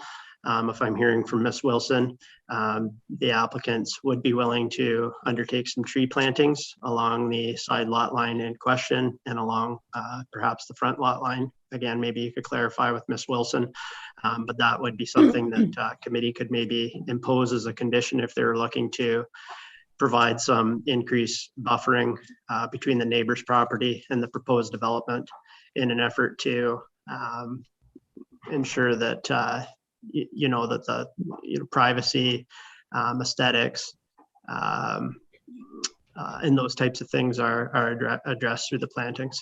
I'd be happy to provide any further comments. Thank you.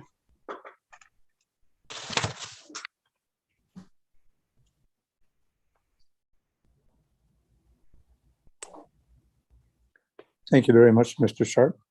Yes, a follow-up, Member Green. Yeah, I guess if it was up to me, if I was in this situation, I'd be furious if somebody put a garage 2 meters from my lot line, even though a quarter of their building already was there. I just feel personally that I think that they should talk to their neighbors a little bit more and come up with a workable solution.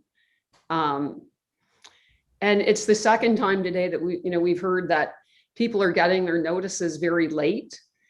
And, that's really unfortunate because for us, the input of neighbors is so important to the decisions that we make. And I really feel sorry for this neighbor that he feels like he hasn't had the opportunity to get good advice. But my own personal opinion is I would not be in favor of this. I don't know how anybody else feels at the present time, the way it is, without having discussed it with somebody next door.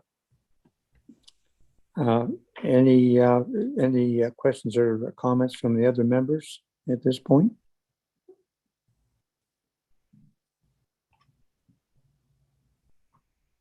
No. I see Ms. Wilson has her hand up. Let's would you like to speak again? Yes, if I could, thank you. Just to address a couple of things. As far as future development on the property, there will be none. We're asking for lot coverage as well.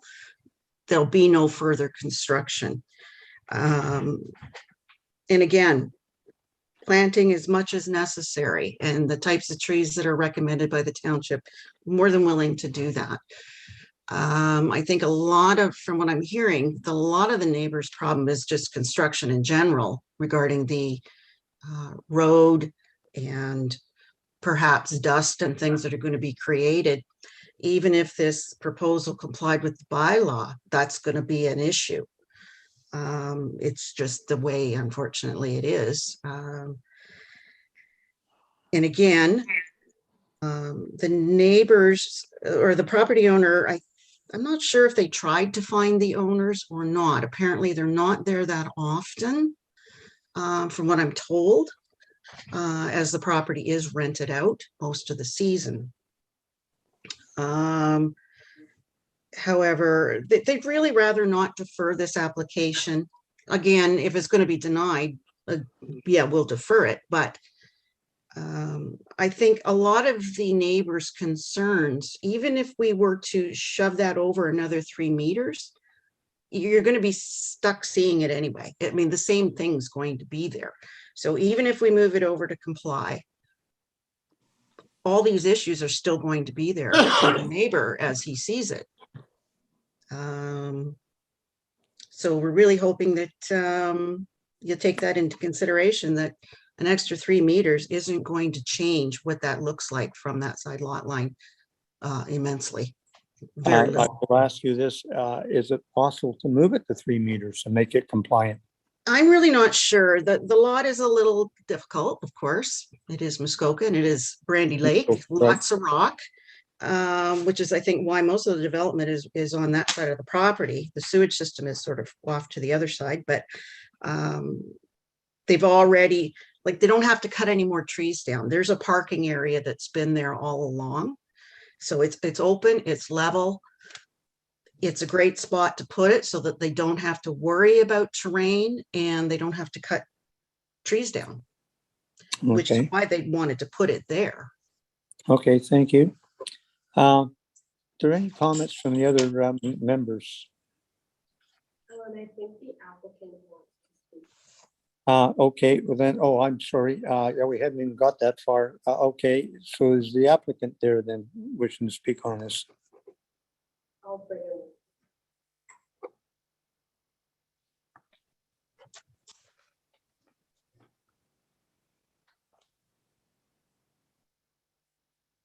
Hi, my name is Jeffrey McBain. I'm here with my wife, Donna McBain. We're the applicants. I'd like to thank the planning committee and you, the chairman, Mr. Edwards, and the committee for hearing this. Can everyone hear me clearly? Yes, we can. Go ahead. Okay, so a couple of things for clarification. The application was put in as we were not residing here. We live here full time now. When we planned this, which has been done over a couple of years, the pre-existing building was built, from what I understand, almost 100 years ago. And the structure, the corner of it has the variance that's been applied for. The comments in relation to our neighbor, which I saw them as recently as a couple of days ago and spoke to them as they're going by. They're not people that speak a lot. They had no comments for us. The signage has been posted as it was provided. The curious thing about the comments is, and I understand the members' comments, Mrs. Grogan Green, if you were situated and we were abutted, but we're on a sort of a bay, and their structure, their cottage is approximately 100 feet, pardon me, I'll say it in feet, or 30 meters away, out in front of ours. The entire area is treed heavily between us. They have a storage, I think it was a lumber shack or whatever it was put there that's dilapidated, it's falling down between their building and ours. And you couldn't hardly plant another tree between our two properties. So I'm a little curious. And plus, I took the approach this year. We had a gathering for our neighbors for the road association, which Mark was then appointed as the head of the road association. There were only, I think we're only 13 residents on it. And I proactively brought up what we were doing and explained to them what we're doing. And at no time did I state, because it doesn't exist, his claim that we're having people stay up above it. It was built because I'm building a garage and go, oh, why not we have storage there since we now live here full time? So I don't know where that's come from. It's not even going to be an insulated space. It's going to be purely storage. But the corner of the building is up against, it's all lined with cedar trees. And densely, as you can barely walk through it. Our dog can barely go through that area. It's so densely filled with trees. So I'm a little mystified as to A, where this is coming from, B, the claim. That being said, more than happy to comply, plant more trees, which the only reason there's not trees there now, we have trees all over our property, is there's a little parking spot behind the cottage where it is now, and that's where my vehicle is parked currently.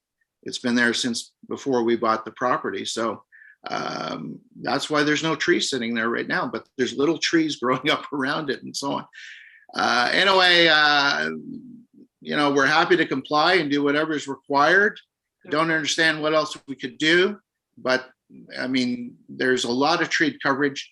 Their dwelling, they won't even be able to, from their cottage, won't even be able to see this building because of our cottage is in between theirs and where this structure will be built. And of course, as good neighbors, we're going to make sure that the road and anything is required will be, rectified if there's any damage to it or anything that needs to be done. Of course, I'm sure there's provisions for that when you're doing construction. Okay, thank you. Okay, thank you very much. And I don't think there's anyone else here wishing to speak in opposition. Yes, Mr. Sharp? Do you want to speak? Thank you, Chair Edwards, and sorry to interject. I just want to speak to one comment that was made with respect to the notification of neighbors. Under the Planning Act, we're required to circulate a notice of hearing for minor variance applications within 10 days. So I just wanted to note that we are meeting our deadlines under the Planning Act for circulating notices. Our department is so taxed at the present moment, dealing with the applications we're bringing forward to Committee of Adjustment, Council, and Planning Committee, that we're all quite busy, but I just wanted to note that we are meeting our deadlines under the Planning Act for circulations. Thank you. Thank you very much. And that, is there any other questions or comments from the committee? Mr. Nukin, I'm sorry, it's to the committee now, and that, so you are not allowed to speak. Okay, is there any other questions on this? Nothing? If we're gonna add trees in, could we add in some understory stuff? I mean, if that's what we're in, big trees are already in place. I mean, there's discussion of adding trees. Well, it's not on the application. Would the committee prefer that and that plantings? Yep. Yes.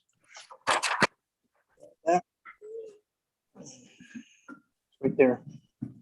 You want them along the lot line or? Well, you'd have to check. I just say, yeah, plantings, basically. You have to go with site plan and actual securities, that's fine. We're just trying to get this to a finish.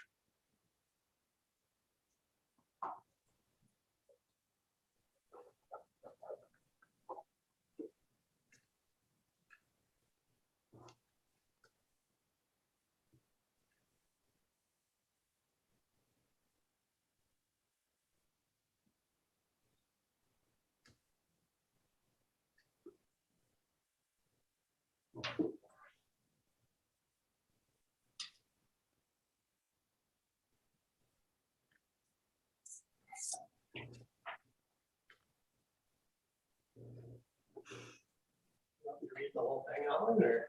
I can read it from there, I think. Just throw it. Oh, just throw it across though. That's okay. Oh, you write very nice. I can read that. Okay, if there's no more questions, I will read the resolution. Moved by member Treacer, second by member Bosworth. Be it resolved that application A 7020 McBain to permit the construction of a breezeway and carport with attached storage room and the upper level storage loft and a landing with stairs is hereby approved with the following variances being granted. 1, to permit a lot coverage of 2,797 square feet or 8.6% on the entire lot. 2. Sorry. Sorry to interject, but you can't, member Bosworth can't second it because he just. Oh, he just come in? Okay, then we'll. Just joined you. Okay. I will not vote on this case either. No. Second by member Quinn, and I'll pick up. To permit a lot coverage of 2,797 square feet, 8.6% on the entire lot area. 2, to permit a carport with a storage above to be 6 feet at the closest point from the easterly interior side lot line. And 3, to permit a landing and stairs to be 8 feet at the closest point from the easterly interior side lot line. These variances are granted as shown on the plan attached to the notice of decision and hereby subject to the following condition. 1, that the steel frame boat canopy be removed, and 2, that a site plan agreement be entered into along with securities for plantings. This approval shall remain in effect for 3 years from the date of decision. Any questions or comments? All those in favor? Okay, any opposed? Okay, that's carried.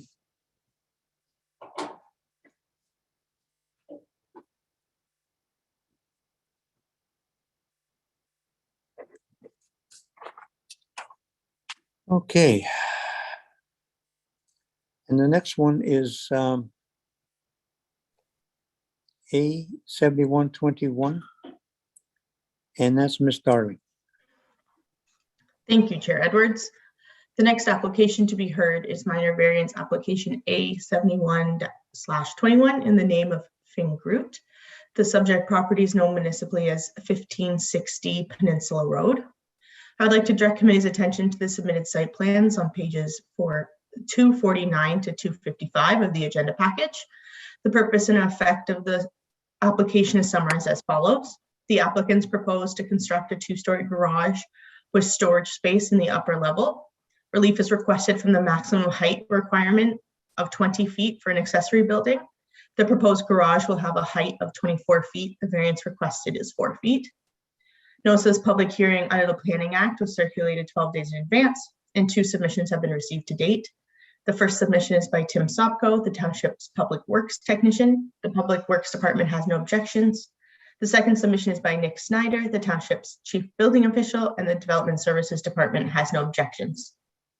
Staff have prepared a detailed report for committee's consideration and have no concerns. Staff have no further comments at this time and are happy to answer any questions from committee. Thank you. Thank you very much. And is the applicant or applicant's agent here wish to speak on this? Yeah. Okay, could you bring them in? Okay.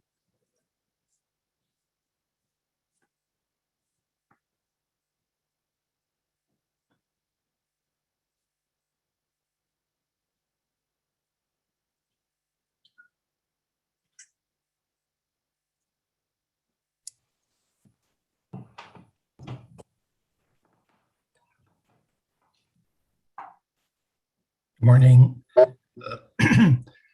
I hope you can see me. I think you can. Well, I can't see you, but we can hear you.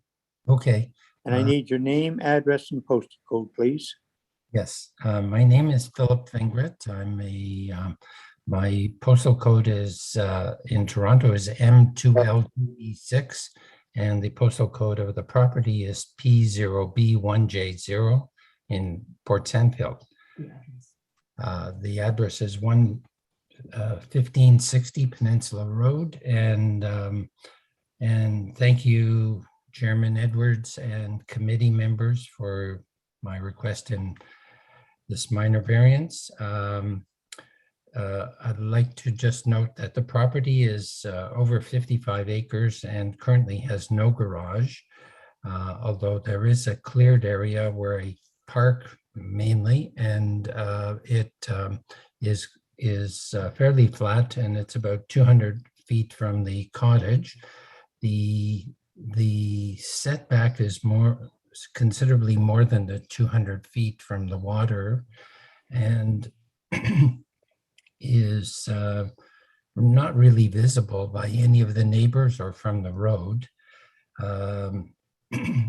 As the property currently has no garage and no storage, and the boathouse is quite small inside, so that really can't store any boat there. I do need storage space, and I've calculated the amount of space that I would need to store things I possess. So I'm requesting that this additional height be used for personal storage. Okay, thank you very much. Is that all? The site is already cleared by the previous owner, and so there's no further destruction of trees or anything like that. Okay, thank you. Is there anyone else here wishing to speak in support of this application? Anyone wishing to speak in opposition to this application? Are there questions from the members? Seeing none. Moved by member. Chair Edwards? Yes. I think we have become in the habit of putting on title that the space above the garage is for storage only. Is that, I think that's fair to say. And this building has some attributes. I mean, it's got 5 dormer windows in it. You know, just to be consistent, I think we might add that. Well, let me read the resolution. If there's anything you'd like to add, then you can. Fair Moved by member Quinn, second by member Bosworth. Be it resolved that application A 7121 to permit the construction of a 2-story garage with storage space in the upper level, and is hereby approved with the following variances being granted. 2, to permit a 2-story garage with storage space in the upper level to be 24 feet in height. This decision is granted as shown on the plan attached to the notice of decision. This approval shall remain in effect for 3 years from the date of decision. Does that cover it? Correct me if I'm wrong, but my understanding is when the space has some attributes, like a lot of windows, we have been asking it to be registered on title just for that extra security. Mr. Sharp? Thank you, Chair Edwards. Just a minute.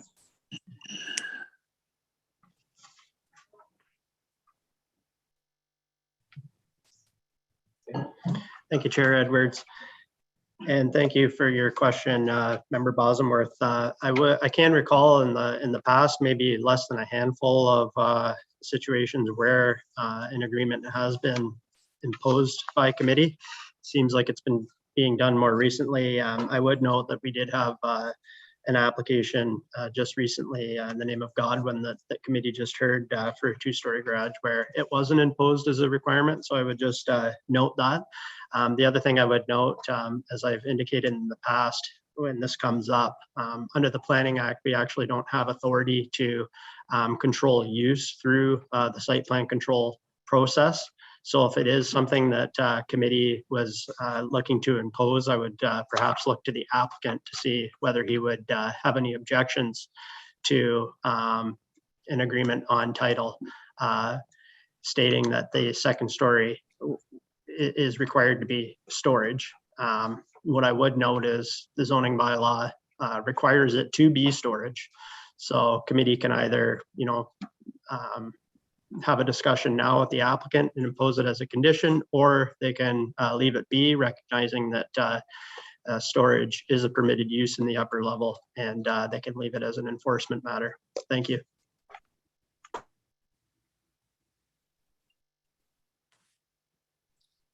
Yes, Member Creaser. The Godwin application that came before us earlier today had no stair. It said there was access to the storage via a ladder, and therefore I guess there would be a loft hatch. Didn't show it anywhere, but this one has an actual access by stair. And it, as our member Bosworth says, it could be easily amenable to a living space later on. So I'm sort of agreeable that we add something in and hope that the owner agrees to that. Okay, I will ask the owner. Are you still there, sir? Yes, I am. Okay. I'm here, yeah. Do you have a problem with that being on title?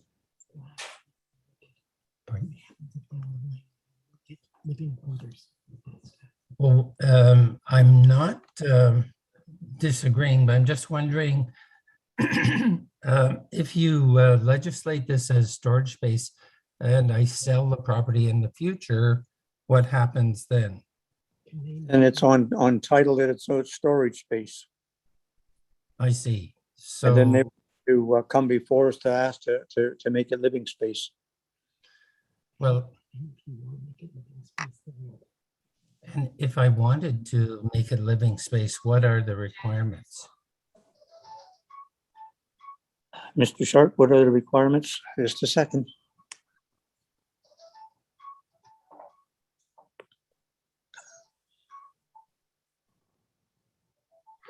Through you, Chair Edwards. It's our understanding that the 1-story boathouse on the frontage contains habitable space and therefore would be considered a sleeping cabin. So that would need to be resolved and be made non-habitable space. And the second story in this case, I believe, exceeds the maximum 650 square foot floor area requirement for a sleeping cabin. So that would also need to be resolved.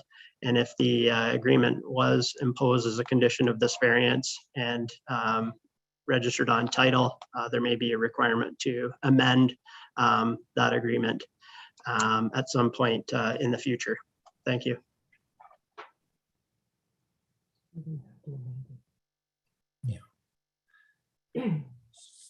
Okay. Okay, well, My feeling is, first of all, I do need the storage space, so it is only storage space. I have no intention of moving in there. My main cottage is about 200 feet from there, so I don't need the space for living. And my immediate family is not in the vicinity of Muskoka, so I don't really need, again, the space for them. But I do need the storage space. So if you are saying that's the only criterion, that's okay with me. I'm not objecting. I do Okay. need the windows for light, though. Pardon? I would, is there a restriction on windows? No, there's no restriction on windows, just living space. And that Yeah, I would don't need the living space. Yeah, no, and that's fine, but what we're saying is you can have windows for light up there in your storage. We just don't, some of the members just don't want it turned into living space in the future.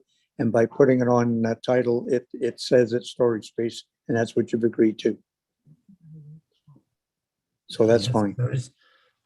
And are there any restrictions to the main floor on storage? What I store, No, or you can store, no, you can store, and it's storage. And that you can put your car in there, your boat in there, your skidoos, whatever, tractors or whatever you have. all right. It's storage.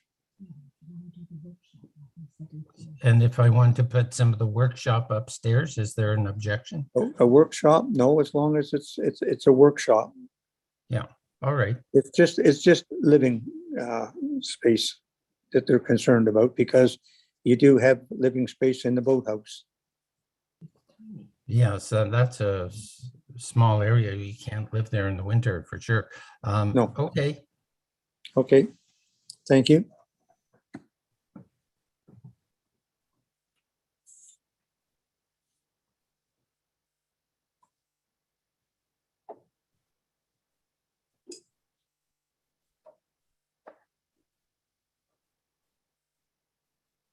Do you want me to comment further, or? No, that's fine. I'm just waiting for Mr. Sharp to just write that into the document. Okay, thank you.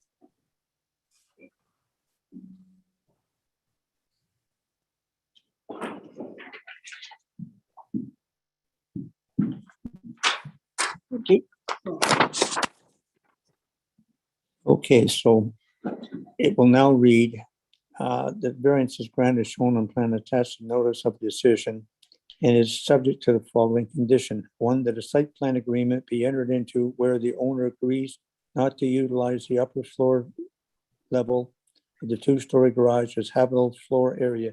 This agreement shall be registered on title. Is everyone happy with that? Okay, I'll call the question. All those in favor? And that's carried.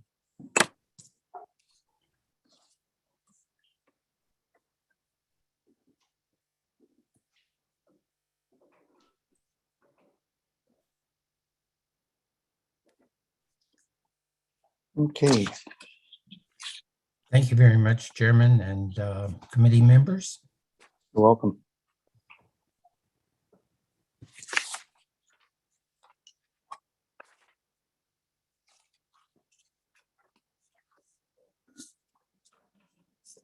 And the next application is A 7221 Keats, and that is Ms. Walker.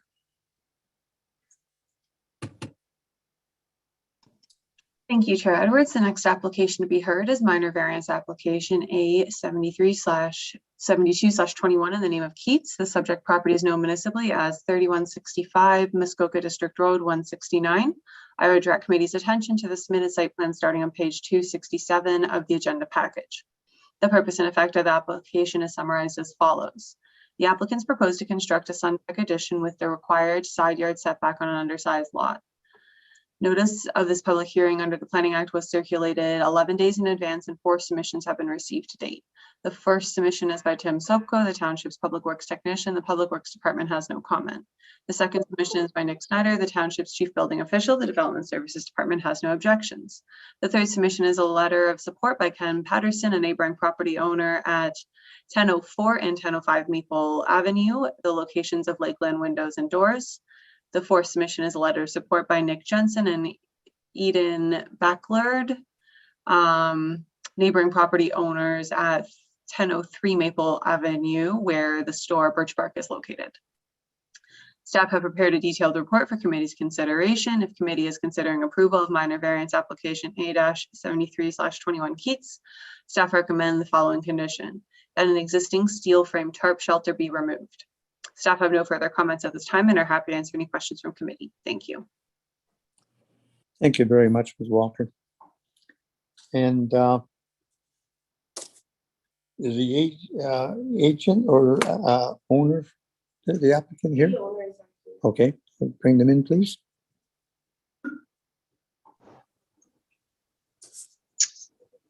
Hello, respected members. My name is Glenn Keats from 3165 Muskoka Road 169 in Bala, and my postal code is POC 1A0. My wife and I, Marissa, are the property owners and the applicants. Thank you to Chairman Edwards and also the other respected members of the committee for considering this. We're proposing to expand our current deck to make it a bit more usable. In its current state, it's with a barbecue and a table, you can't really walk through it. So it's just to make a bit more of a living space there, to an outdoor space.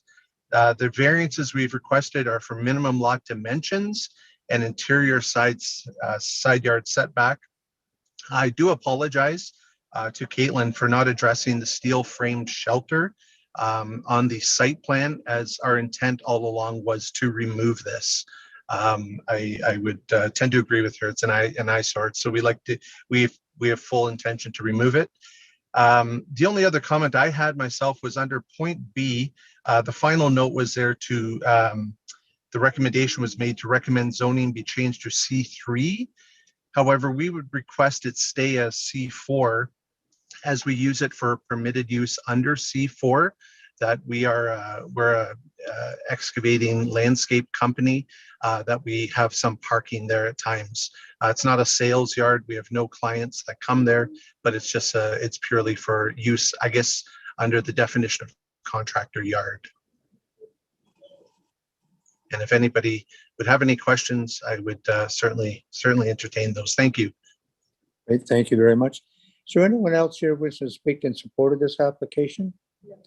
Anyone who wishes to speak in opposition to this application? Questions from the members?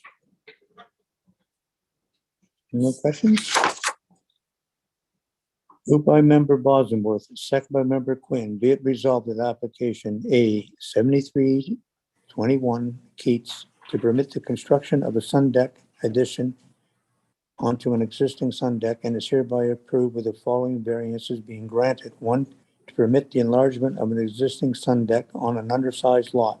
2, to permit a sun deck to be 14 feet from the northwesterly interior side lot line. These variants are granted as shown on the plan attached to the notice of decision and are subject to the following condition. 1, that existing steel frame tarp shelter be removed. This approval shall remain in effect for 3 years from the date of decision. Any questions or comments?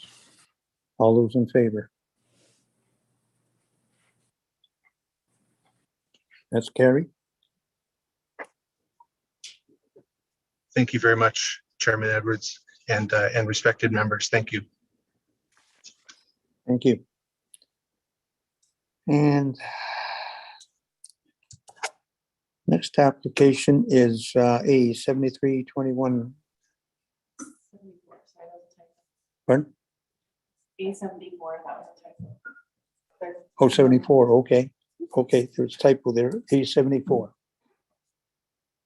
And that is Miss Darling. Sorry. Thank you, Chair Edwards. The next application to be heard is minor variance application A74/21 in the name of Grice. The subject property is known municipally as 1095 Bannockburn Road. I would direct committee's attention to the submitted site plan and drawings on page 282 to 286 of the agenda package. The purpose and effect of the application is summarized as follows. The applicants propose to construct a 2-story garage with storage space in the upper level and associated carport, landing and stairs. Sorry, I think that's wrong.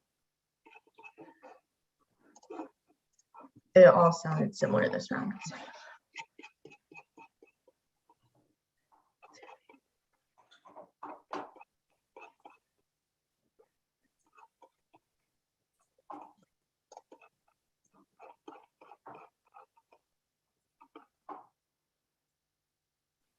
They would like to construct a 2-story garage with storage space in the upper level. Sorry about that. The purpose and the relief requested is from the maximum height of an accessory building of 20 feet. The proposed 2-story garage will be 25 feet in height. The variance requested is 5 feet. Notice of this public hearing under the Planning Act was circulated 11 days in advance, and 2 submissions have been received to date. The first submission is by Tim Sopko, the township's public works technician. The Public Works Department has no objections. The second submission is by Nick Snyder, the township's chief building official, and the Development Services Department has no objections. Staff have prepared a detailed report for committee's consideration and have no concerns. Staff have no further comments at this time and are happy to answer any questions from committee. Thank you. Thank you very much, Ms. Darling. Is the applicant or applicant's agent here wishing to speak on this? The agent?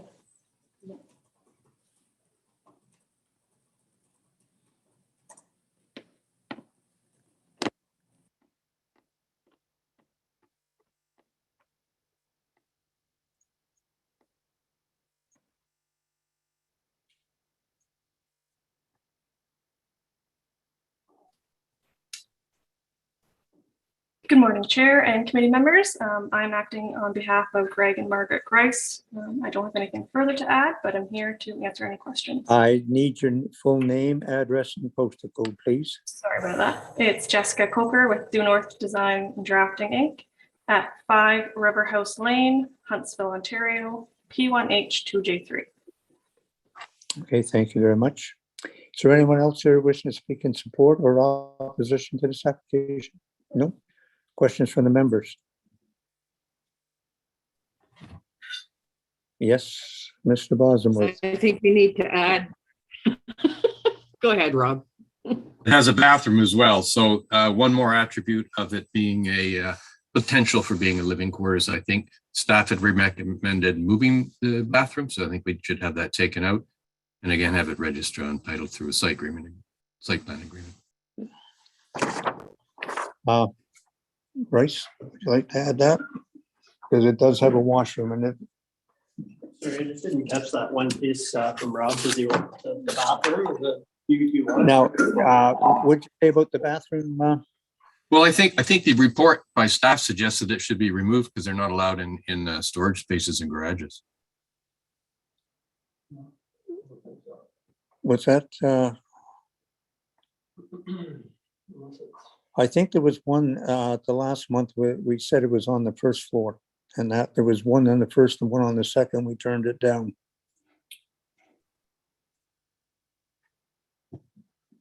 The second last point of the staff report says the second story does contain a washroom which is not prohibited. Oh, which is not prohibited in the garage. Pardon. But it does contribute to having an attribute of living space. Right. Along with the windows. And I don't object to windows, but I think just to be sure. Everyone else feel the same?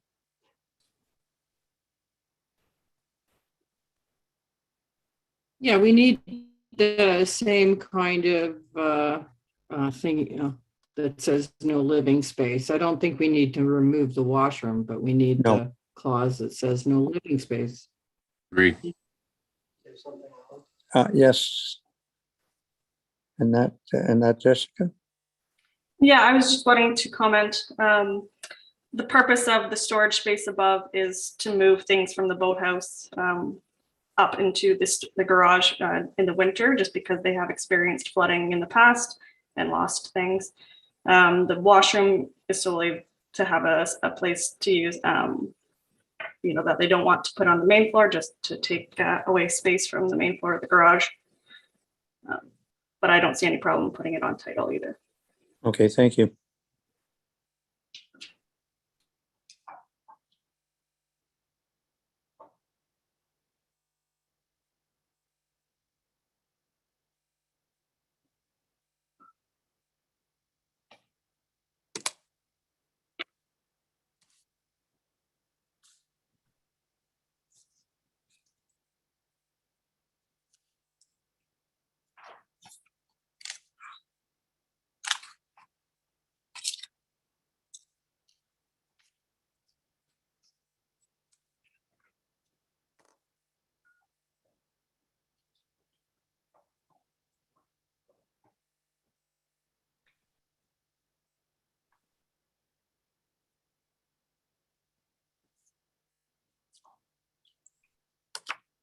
Just while you're writing that up, I'll just take 2 minutes.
Okay, sorry about that.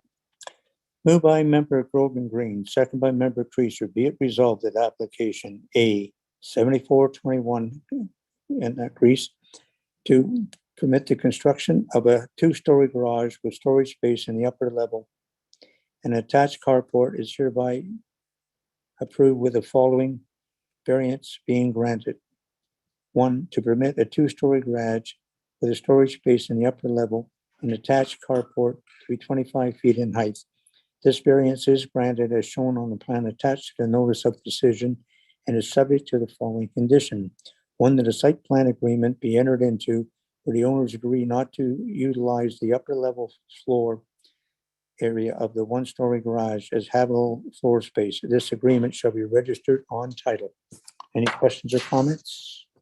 All those in favor? That's carried.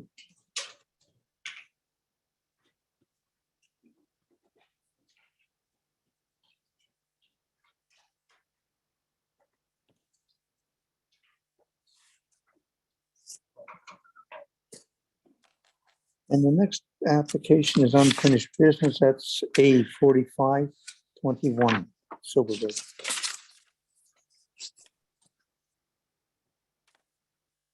That's Mr. Sawyer. Yes, go ahead. Thank you, Chair Edwards. Minor variance application A4521 in the name of Silverberg was adjourned at the Committee of Adjustment meeting in September. The subject property consists of an entire island on Lake Muskoka known as Norman Island. I would direct committee's attention to the revised submitted sketch on page 290 of the agenda package. At the time of the previous meeting in September, committee had requested the following for when this application is considered further. Number one, that the applicant in attendance when the matter returns. Number two, that the applicant correspond with the adjacent neighbors on Franklin Island with the intent of understanding and addressing concerns. And number three, that the applicant reconsider the location of the proposed boathouse. In addition, staff had requested that the site plan be revised to ensure all existing proposed buildings and structures are clearly shown on the site plan and included in the site statistics information. To refresh everyone's memory, the purpose and effect of the application is summarized as follows. The applicant has requested a variance to provide relief from the minimum island size requirement. For a lot on an island to be recognized as a building lot, the island is required to have a lot size of 2 acres. In this case, Norman Island has a size of 0.8 acres. If approval is granted, the variance would permit the construction of a 2-story boathouse on an undersized island. The applicant has also requested a variance to permit a covered area in the 2nd story of the proposed boathouse. In cases where a 650 square foot sleeping cabin exists, the zoning bylaw only permits an additional covered area on lots that have 400 feet or more of straight line frontage. In this case, approval of the requested variance would permit the boathouse to contain a 178 square foot covered area in addition to the 650 square foot sleeping cabin on a lot with only 391 feet of straight line frontage. Since the adjournment in June, the proposed boathouse location and the details of the application have not changed. However, the applicant has submitted a revised site plan that shows the location of 2 additional existing wood sheds, and some of the labels have been updated. Prior to the meeting in September, Public Works Technician Tim Sopko had advised that the Public Works Department does not have any concerns, and Nick Snyder, the township's chief building official, advised that the existing sewage system is not able to support the 2-bedroom sleeping cabin in the proposed boathouse. Improvements to the current system or construction of a new system that complies with the Ontario Building Code and zoning bylaw will be required at the building permit stage to the satisfaction of the township. Since September, 3 additional comments have been received. The first and second are similar letters from Susan Mortimer and Dan Mortimer. Susan is an owner at neighboring mainland properties 1933 and 1948 Mortimer's Point Road. Dan is an owner at neighboring mainland properties 1930, 1935, and 1948 Mortimer's Point Road. Their letters state that they are in support of the proposal to construct a 2-story boathouse. They mention that they are owners of the adjacent marina, being Mortimer's Marina, and they have no concerns with the proposed location of the boathouse and do not anticipate any impacts on boat traffic. The third additional submission is from Christopher Schankula on behalf of his grandmother, Catherine Banford, who is the owner of the neighboring Franklin Island. As committee will recall, the Banfords were in opposition to the proposal in September, and the letter reaffirms their continued opposition. I'll provide a brief summary, and it's my understanding that Mr. Schankula is also here today to speak to their concerns. If committee would like me to read the entire letter, I can do so at committee's request. The letter states that Mrs. Banford supports the boathouse location that was proposed at the time of the previous minor variance approval in 2011. At that time, construction of a boathouse was proposed along the northwest shoreline, but the boathouse was never constructed.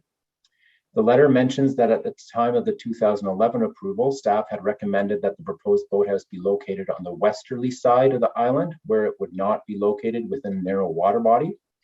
However, the letter points out the committee had decided that the proposed location was not truly a navigable narrow water body, and they therefore had no concerns with the location.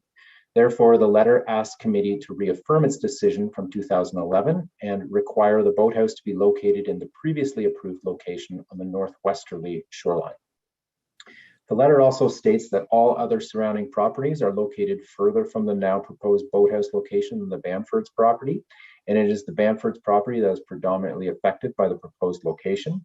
The letter also points to the Township of Muskoka Lakes official plan goal, which states to protect the character of the waterfront in recognition of the different character of individual lakes. And this proposed location would negatively impact an otherwise pristine shoreline, whereas the previously proposed location would result in development along a shoreline that has been historically developed with a dock and is in close proximity to the existing dwelling. In conclusion, the Banfords asked that the boathouse only be approved in the previously approved location. The letter also includes a few air photographs and sketches showing distances from the subject property to adjacent properties and also the direction of typical boat traffic.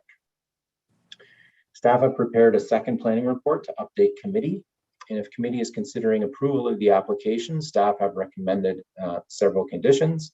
These conditions include the requirement for an agreement in accordance with the Planning Act, in which the owner agrees to limit lot coverage to a maximum of 8.5%. This condition recognizes that a minor variance was approved in 2011 that permitted a similar boathouse proposal and included a requirement to limit lot coverage to 8.5%. Staff feel that this restriction is reasonable and should be carried forward if committee is considering approval. The recommended conditions also include a requirement for a site plan agreement to ensure existing vegetation on the island will be retained. This agreement is to be registered on title. Now that the site plan has been updated to show all roofed structures on the property, the structure details show that the existing buildings in the boathouse would result in a lot coverage of 8.6%. Therefore, staff have included a recommendation that one of the 3 woodsheds be removed to reduce the proposed lot coverage to 8.5%. The last recommendation is for the existing yurt, which would be considered a sleeping cabin, to also be removed as it would result in a lot coverage of over 8.5% and would result in a second sleeping cabin in addition to the proposed sleeping cabin in the proposed boathouse. I would also like to note that the notice that was originally circulated stated that a variance to permit a covered area in the second story of the boathouse was requested to permit construction of a 250 square foot covered area. This was partly incorrect, as only a 178 square foot covered area is proposed. Staff have prepared, so accordingly, staff have prepared today's resolution to only include a variance of 178 square feet for the covered area. I would be happy to answer any questions from committee. Thank you. Thank you, Mr. Soya. One of the questions I have, looking at this here, you have 180 square foot because, you know, we allow a little bit. It doesn't say anything about the 650 square foot and that sleeping cabin on there. Should that be in there as well?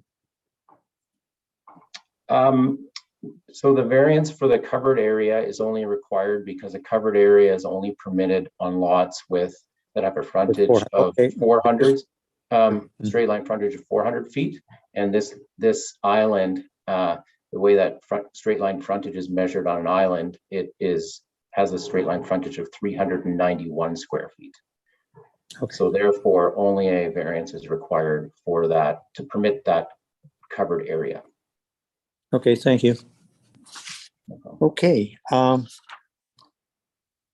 we're looking at, I guess we have the agent and the applicant as well. Okay, you bring them in, please.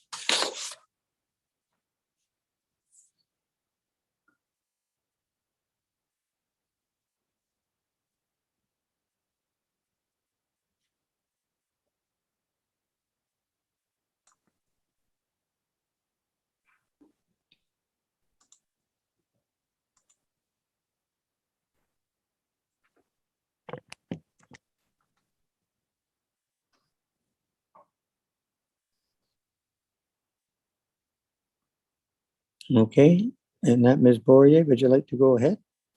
Certainly. Mr. Chair, members of committee, thank you very much. Pardon me. I'd like to thank you, first of all, for rehearing our application this morning.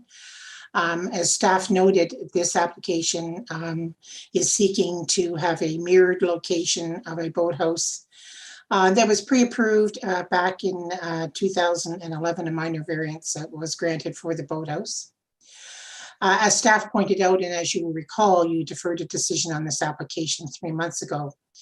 And the intention of the deferral was to allow the applicant time to correspond with the adjacent neighbors on Franklin Island with the intent of understanding and addressing their concerns, and also to reconsider the location of the boathouse to address some points and concerns that the neighbors on Franklin Island had identified at the last meeting. We did consider moving the boathouse down shore and away from Franklin Island, but because of the shape of the shoreline, another variance for length would have been required. Subsequent to discussions with staff, they opined, and we agreed, that on that basis, it was more in keeping with satisfying the 4 tests of a minor variance to leave the boathouse in the location as proposed. Pardon me, with respect to the neighbor's view, we do note that we met with the neighbors by phone on the Sunday morning of Thanksgiving weekend. And after a lengthy conversation, it was apparent that the neighbors simply did not want to look at a boathouse from their kitchen window. I would note that the location of the proposed boathouse is not visible from the neighbor's dock, and only their kitchen window from a dwelling that itself is too close to the shoreline, thereby contributing to the short-sighted view. The boathouse will be located over 500 feet away from the shores of Franklin Island. The neighbors simply do not want to see a boathouse, but have no planning grounds for their concern. The planning application as it is before you is being recommended by staff, and in our opinion, satisfies the 4 tests of the minor variance, which is the requirement of the Committee of Adjustment to undertake at this time. I would note that there are boathouses throughout the shorelines of this township in Muskoka and almost everywhere, and everyone has to look at a boathouse at some point. If you will recall, there was also some concern expressed with respect to ice heave. Our client consulted with his builder and his insurance company and was advised that there was no better location to eliminate this risk. Ice will heave everywhere, and mitigating impact is more about design of the dock than location. Again, however, this is not a land use planning reason, and certainly not a reason under the 4 tests for minor variance to consider the location of the structure. As to the site plan issues, as Mr. Soya has noted, we have revised the site plan to accurately reflect the situation, and we have no issue with removing the 2 sheds to keep the coverage in compliance, and we have no issue with registering the site plan agreement on title. I would also note and echo staff that 2 neighbors have written letters of support. They are concerned about the boathouse being located in the channel that's across from the marina, where traffic, as you can well imagine, has increased substantially since 2011. Respectfully, Chair Edwards and members of committee, it's my opinion that we've demonstrated that we've addressed the Committee of Adjustments requests to look at alternatives and communicate with the neighbors. And in our opinion, the application continues to maintain the overall general intent of the official plan. It maintains the overall intent of the zoning bylaw. It's desirable for the appropriate use and development of these lands and is minor in nature, which are the 4 tests for a minor variance. This is simply a mirror location of a boathouse that was approved back in 2011, and we respectfully request your approval, Mr. Chair. If committee has any questions, I'm happy to answer them. And I believe Mr. Silverberg is here as well. Thank you. Right. Thank you very much, Ms. Poirier. And Mr. Silverberg is here, so to bring him in, please.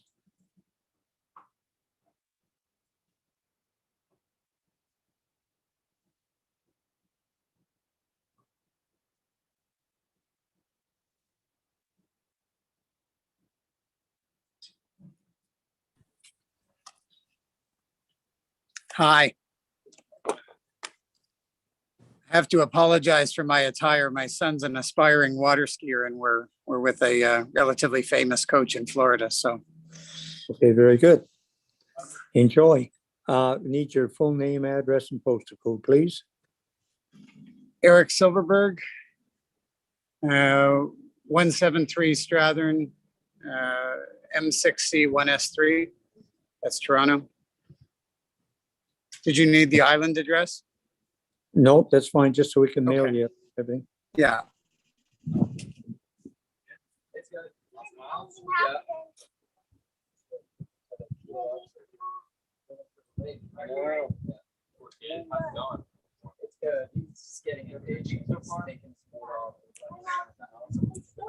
Okay, what would you like to say, Mr. Silverberg? I'm sorry, can you repeat that? What would you like to say? Oh, Any comments? I don't have all that much to say. I appreciate your time. I want to assure you that we have reached out to our neighbors, and we have every intention to be a good neighbor. We've looked at this from every possible angle, including traffic through the channel, dialoguing with the Mortimer family that, as you probably know, owns the Islander Landing, and therefore would be more familiar than anyone really with the flows of traffic. And they feel that the location that we're applying for is the preferable location from almost every angle. What else can I tell you? I mean, we've looked at all the issues, we've dialogued with the neighbor. We're really trying our best here, and we hope that you'll allow us to construct in the currently applied for position. That's it. We love Muskoka. Talk to you soon. Okay, thank you very much. Enjoy your time down in Florida. Thank you very much. It's pretty exciting.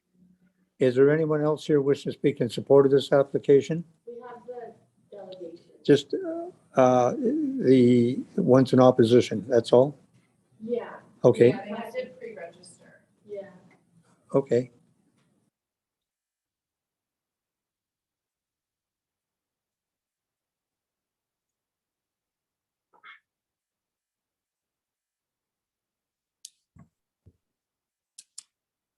Hello, I hope you can hear me. Would it be also possible, please, my grandmother is joining from a different location under, I believe the Zoom name is on the iPad she's using is Wendy. So would you be able to also add her as a panelist? Yes, we can. Thank you.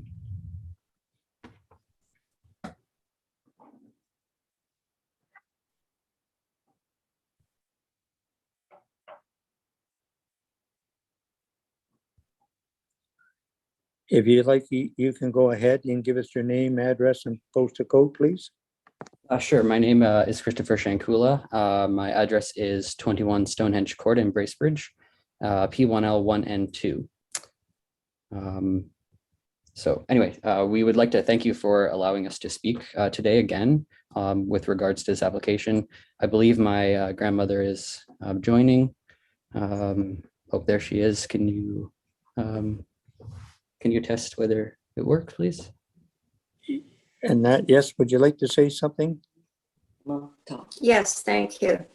Thank you to the committee and Chair Edwards. We'll need your full my name, name is- address, and postal code, please. Yes, my name is Catherine Banford. I reside at 175 Maple Street, Bracebridge, P1L1K4. I would like to share some thoughts I have written here.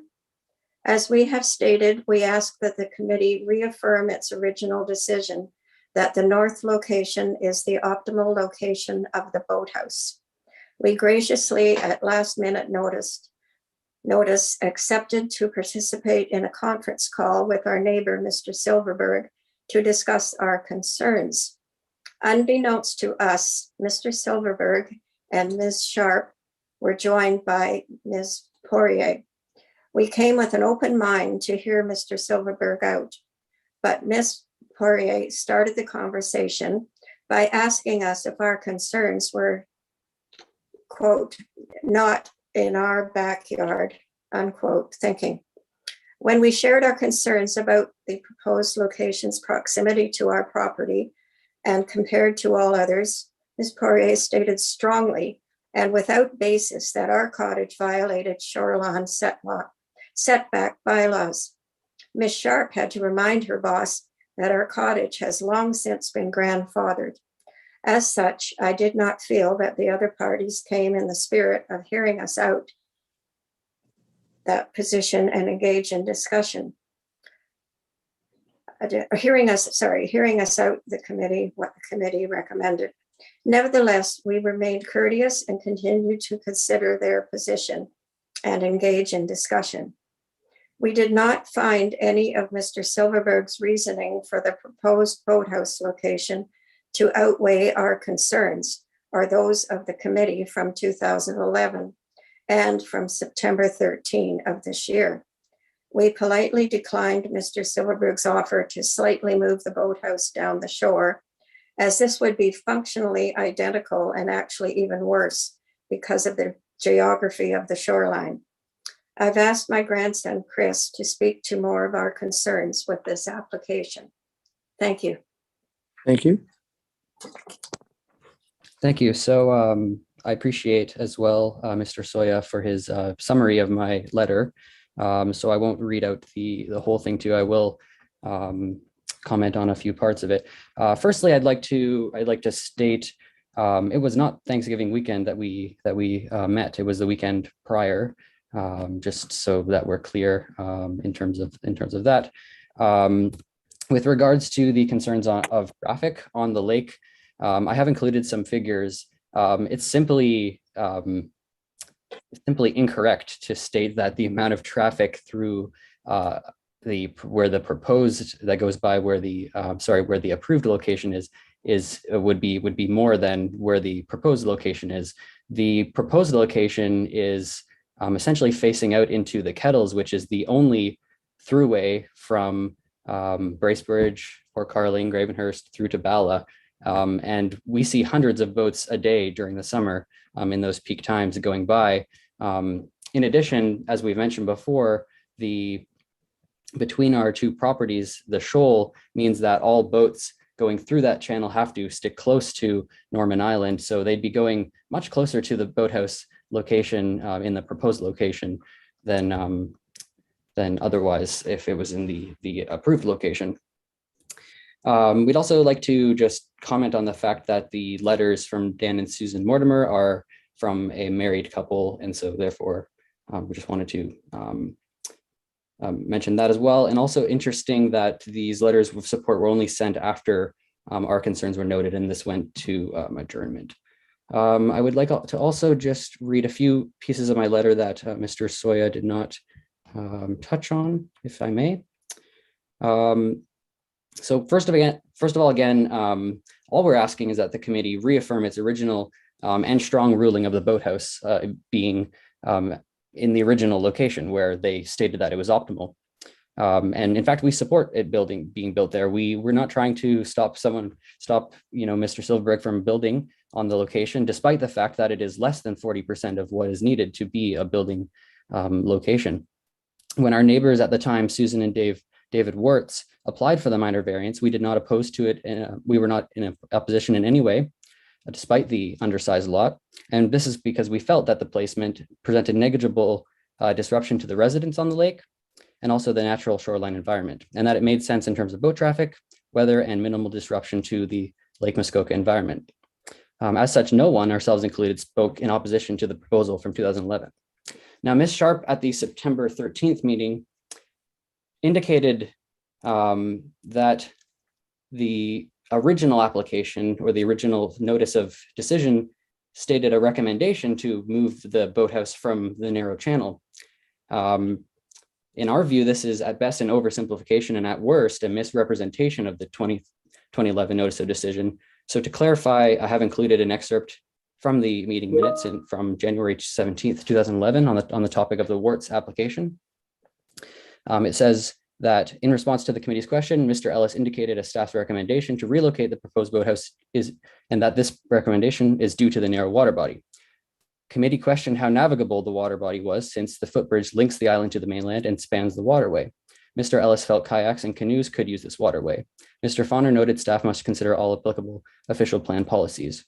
And then finally, In the reason for decision, I will also read out an excerpt from that. The committee commented that the proposed location of the boathouse is the most suitable and appropriate one due to weather conditions and boat traffic on the lake. So despite how Ms. Sharp attempted to represent it, at least it seems to me, at the September 13th meeting, the final decision of the committee was not, perhaps there is a better location. The final decision was, this is the optimal. The original approved location is the optimal location. I believe I would also like to address a few of the other concerns that some of the committee members had. Just Excuse me, you're sorry. running close to your 5 minutes, so can you wrap it up? You've only got about 30 seconds left. Okay, sure. Firstly, concerns about the marina, I've already addressed in terms of boat traffic. The boat traffic would be much farther and much thinner at the approved location, previously approved location. As well, someone mentioned the fact that there are mentioned that there may be airplanes going in and out of Mortimer's Marine. However, Cloud Air, which was the company that operated out of Mortimer's Marine, has been out of business for well over a decade, and they no longer sell airline fuel. So there are no planes going into the marina. So that is, and furthermore, the marina is in a bay and not visible from the approved location.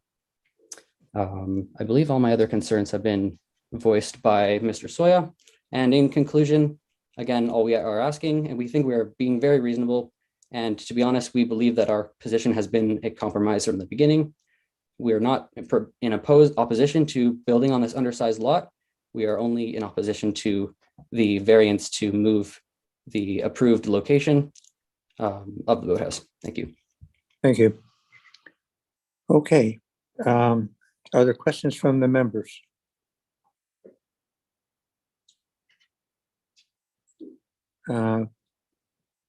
Ms. Poirier, if you would like, I'll let you do a actual 2-minute rebuttal. Thank you very much, Mr. Chair, because I was actually going to hop in and appoint a personal privilege at one point, both on behalf of my staff and myself. The accusations of misrepresentation, professional conduct and trickery, and none has occurred, I can assure you. Township of Muskoka Lakes has known me for over 20 years, and this is not how I practice. I am here to provide and was to provide on that telephone conversation, discussion with respect to land use planning reasons. The onus is on us, the applicant, to provide reasons and justification as to how this application maintains the OP intent, maintains the zoning bylaw intent, is minor in nature, and is desirable for the appropriate development of the property. It is not to justify or to rebuttal where the location was last time. In my opinion, I believe we've done that. We've provided you with the justification for the 4 tests. This is a better location. Mr. Mortimer feels it's a better location, whether his wife has sent in a letter or not. Each individual is allowed to express their own opinion in this country. And I would therefore then, on the 4 tests, respectfully ask the committee to approve the application to move the boathouse. Thank you kindly, Mr. Chair. Thank you, members. Other questions from the members?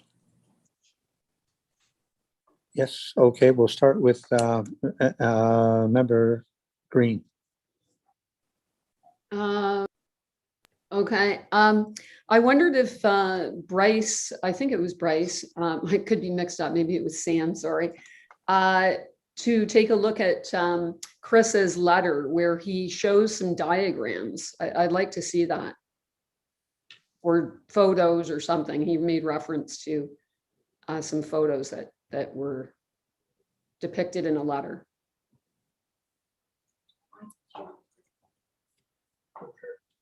Is that possible? Yeah. Okay.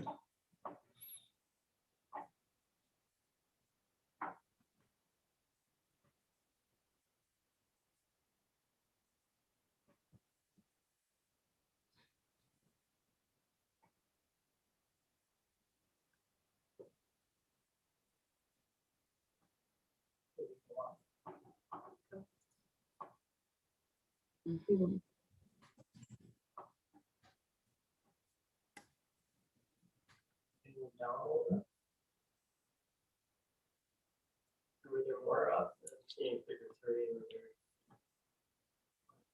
Okay, thanks, Smith. Mhm. Yeah.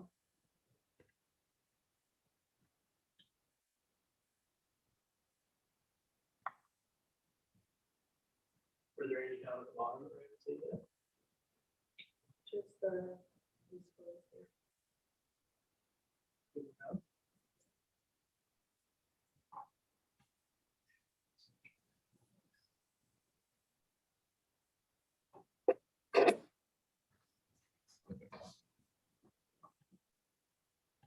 Okay, thank you. I think I get it. Okay. And Mr. Bosworth, member Bosworth, yep. Thank you, through you, Chair.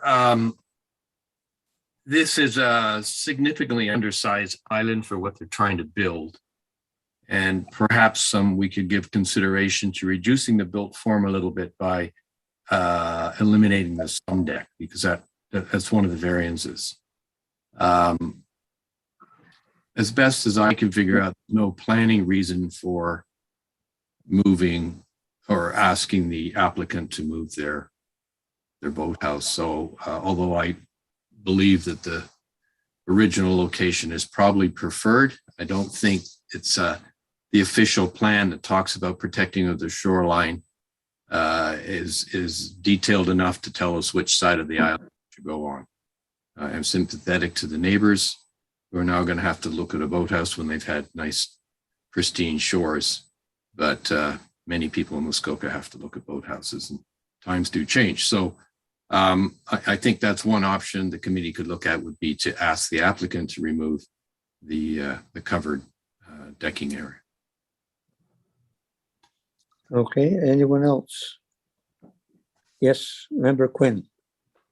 Yeah, I have no problem with the boathouse location. When I look at the position of Franklin Island and the markers to the northwest, I feel that their dock is well protected by the island and the marker. So Norman Island is further set back than Franklin Island, and so it works as a natural buffer. So I have no problem with the location.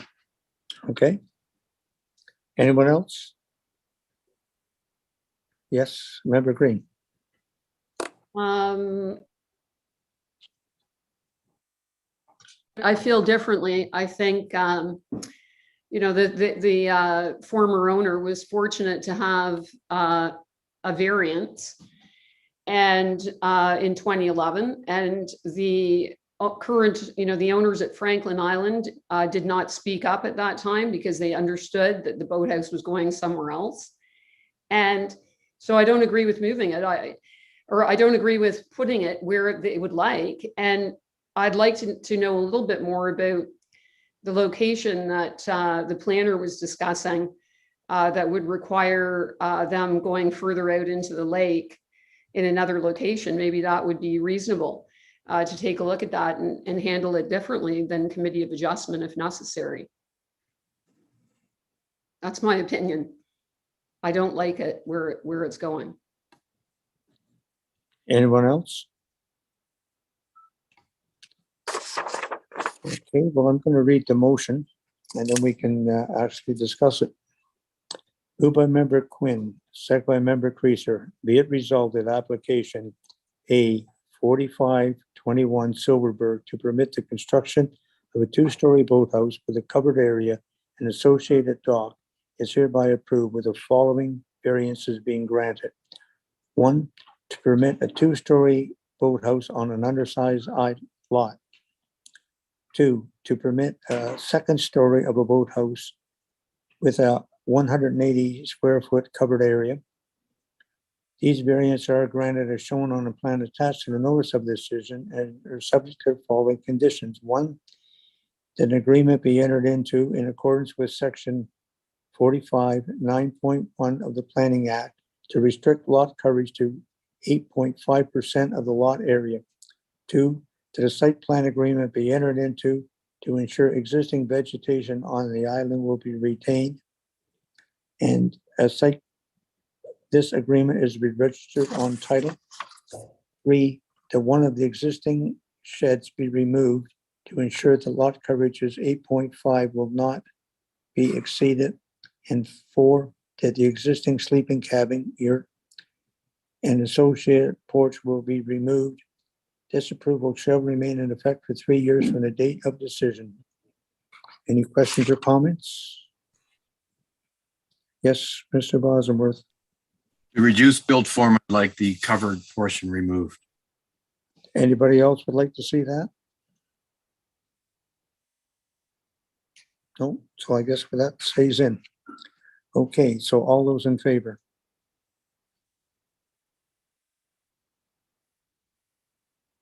Okay, and all those opposed? Okay, that is carried.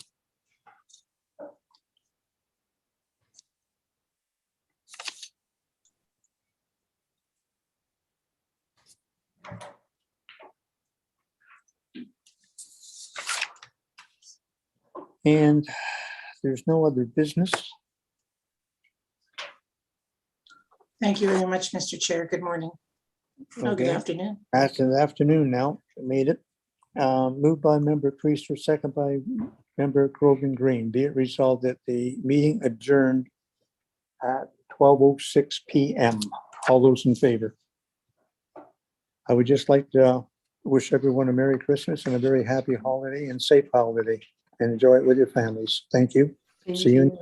Thank you, Chair Edwards, and Happy New Year to everyone, because I don't think we'll see each other Yes. then. Merry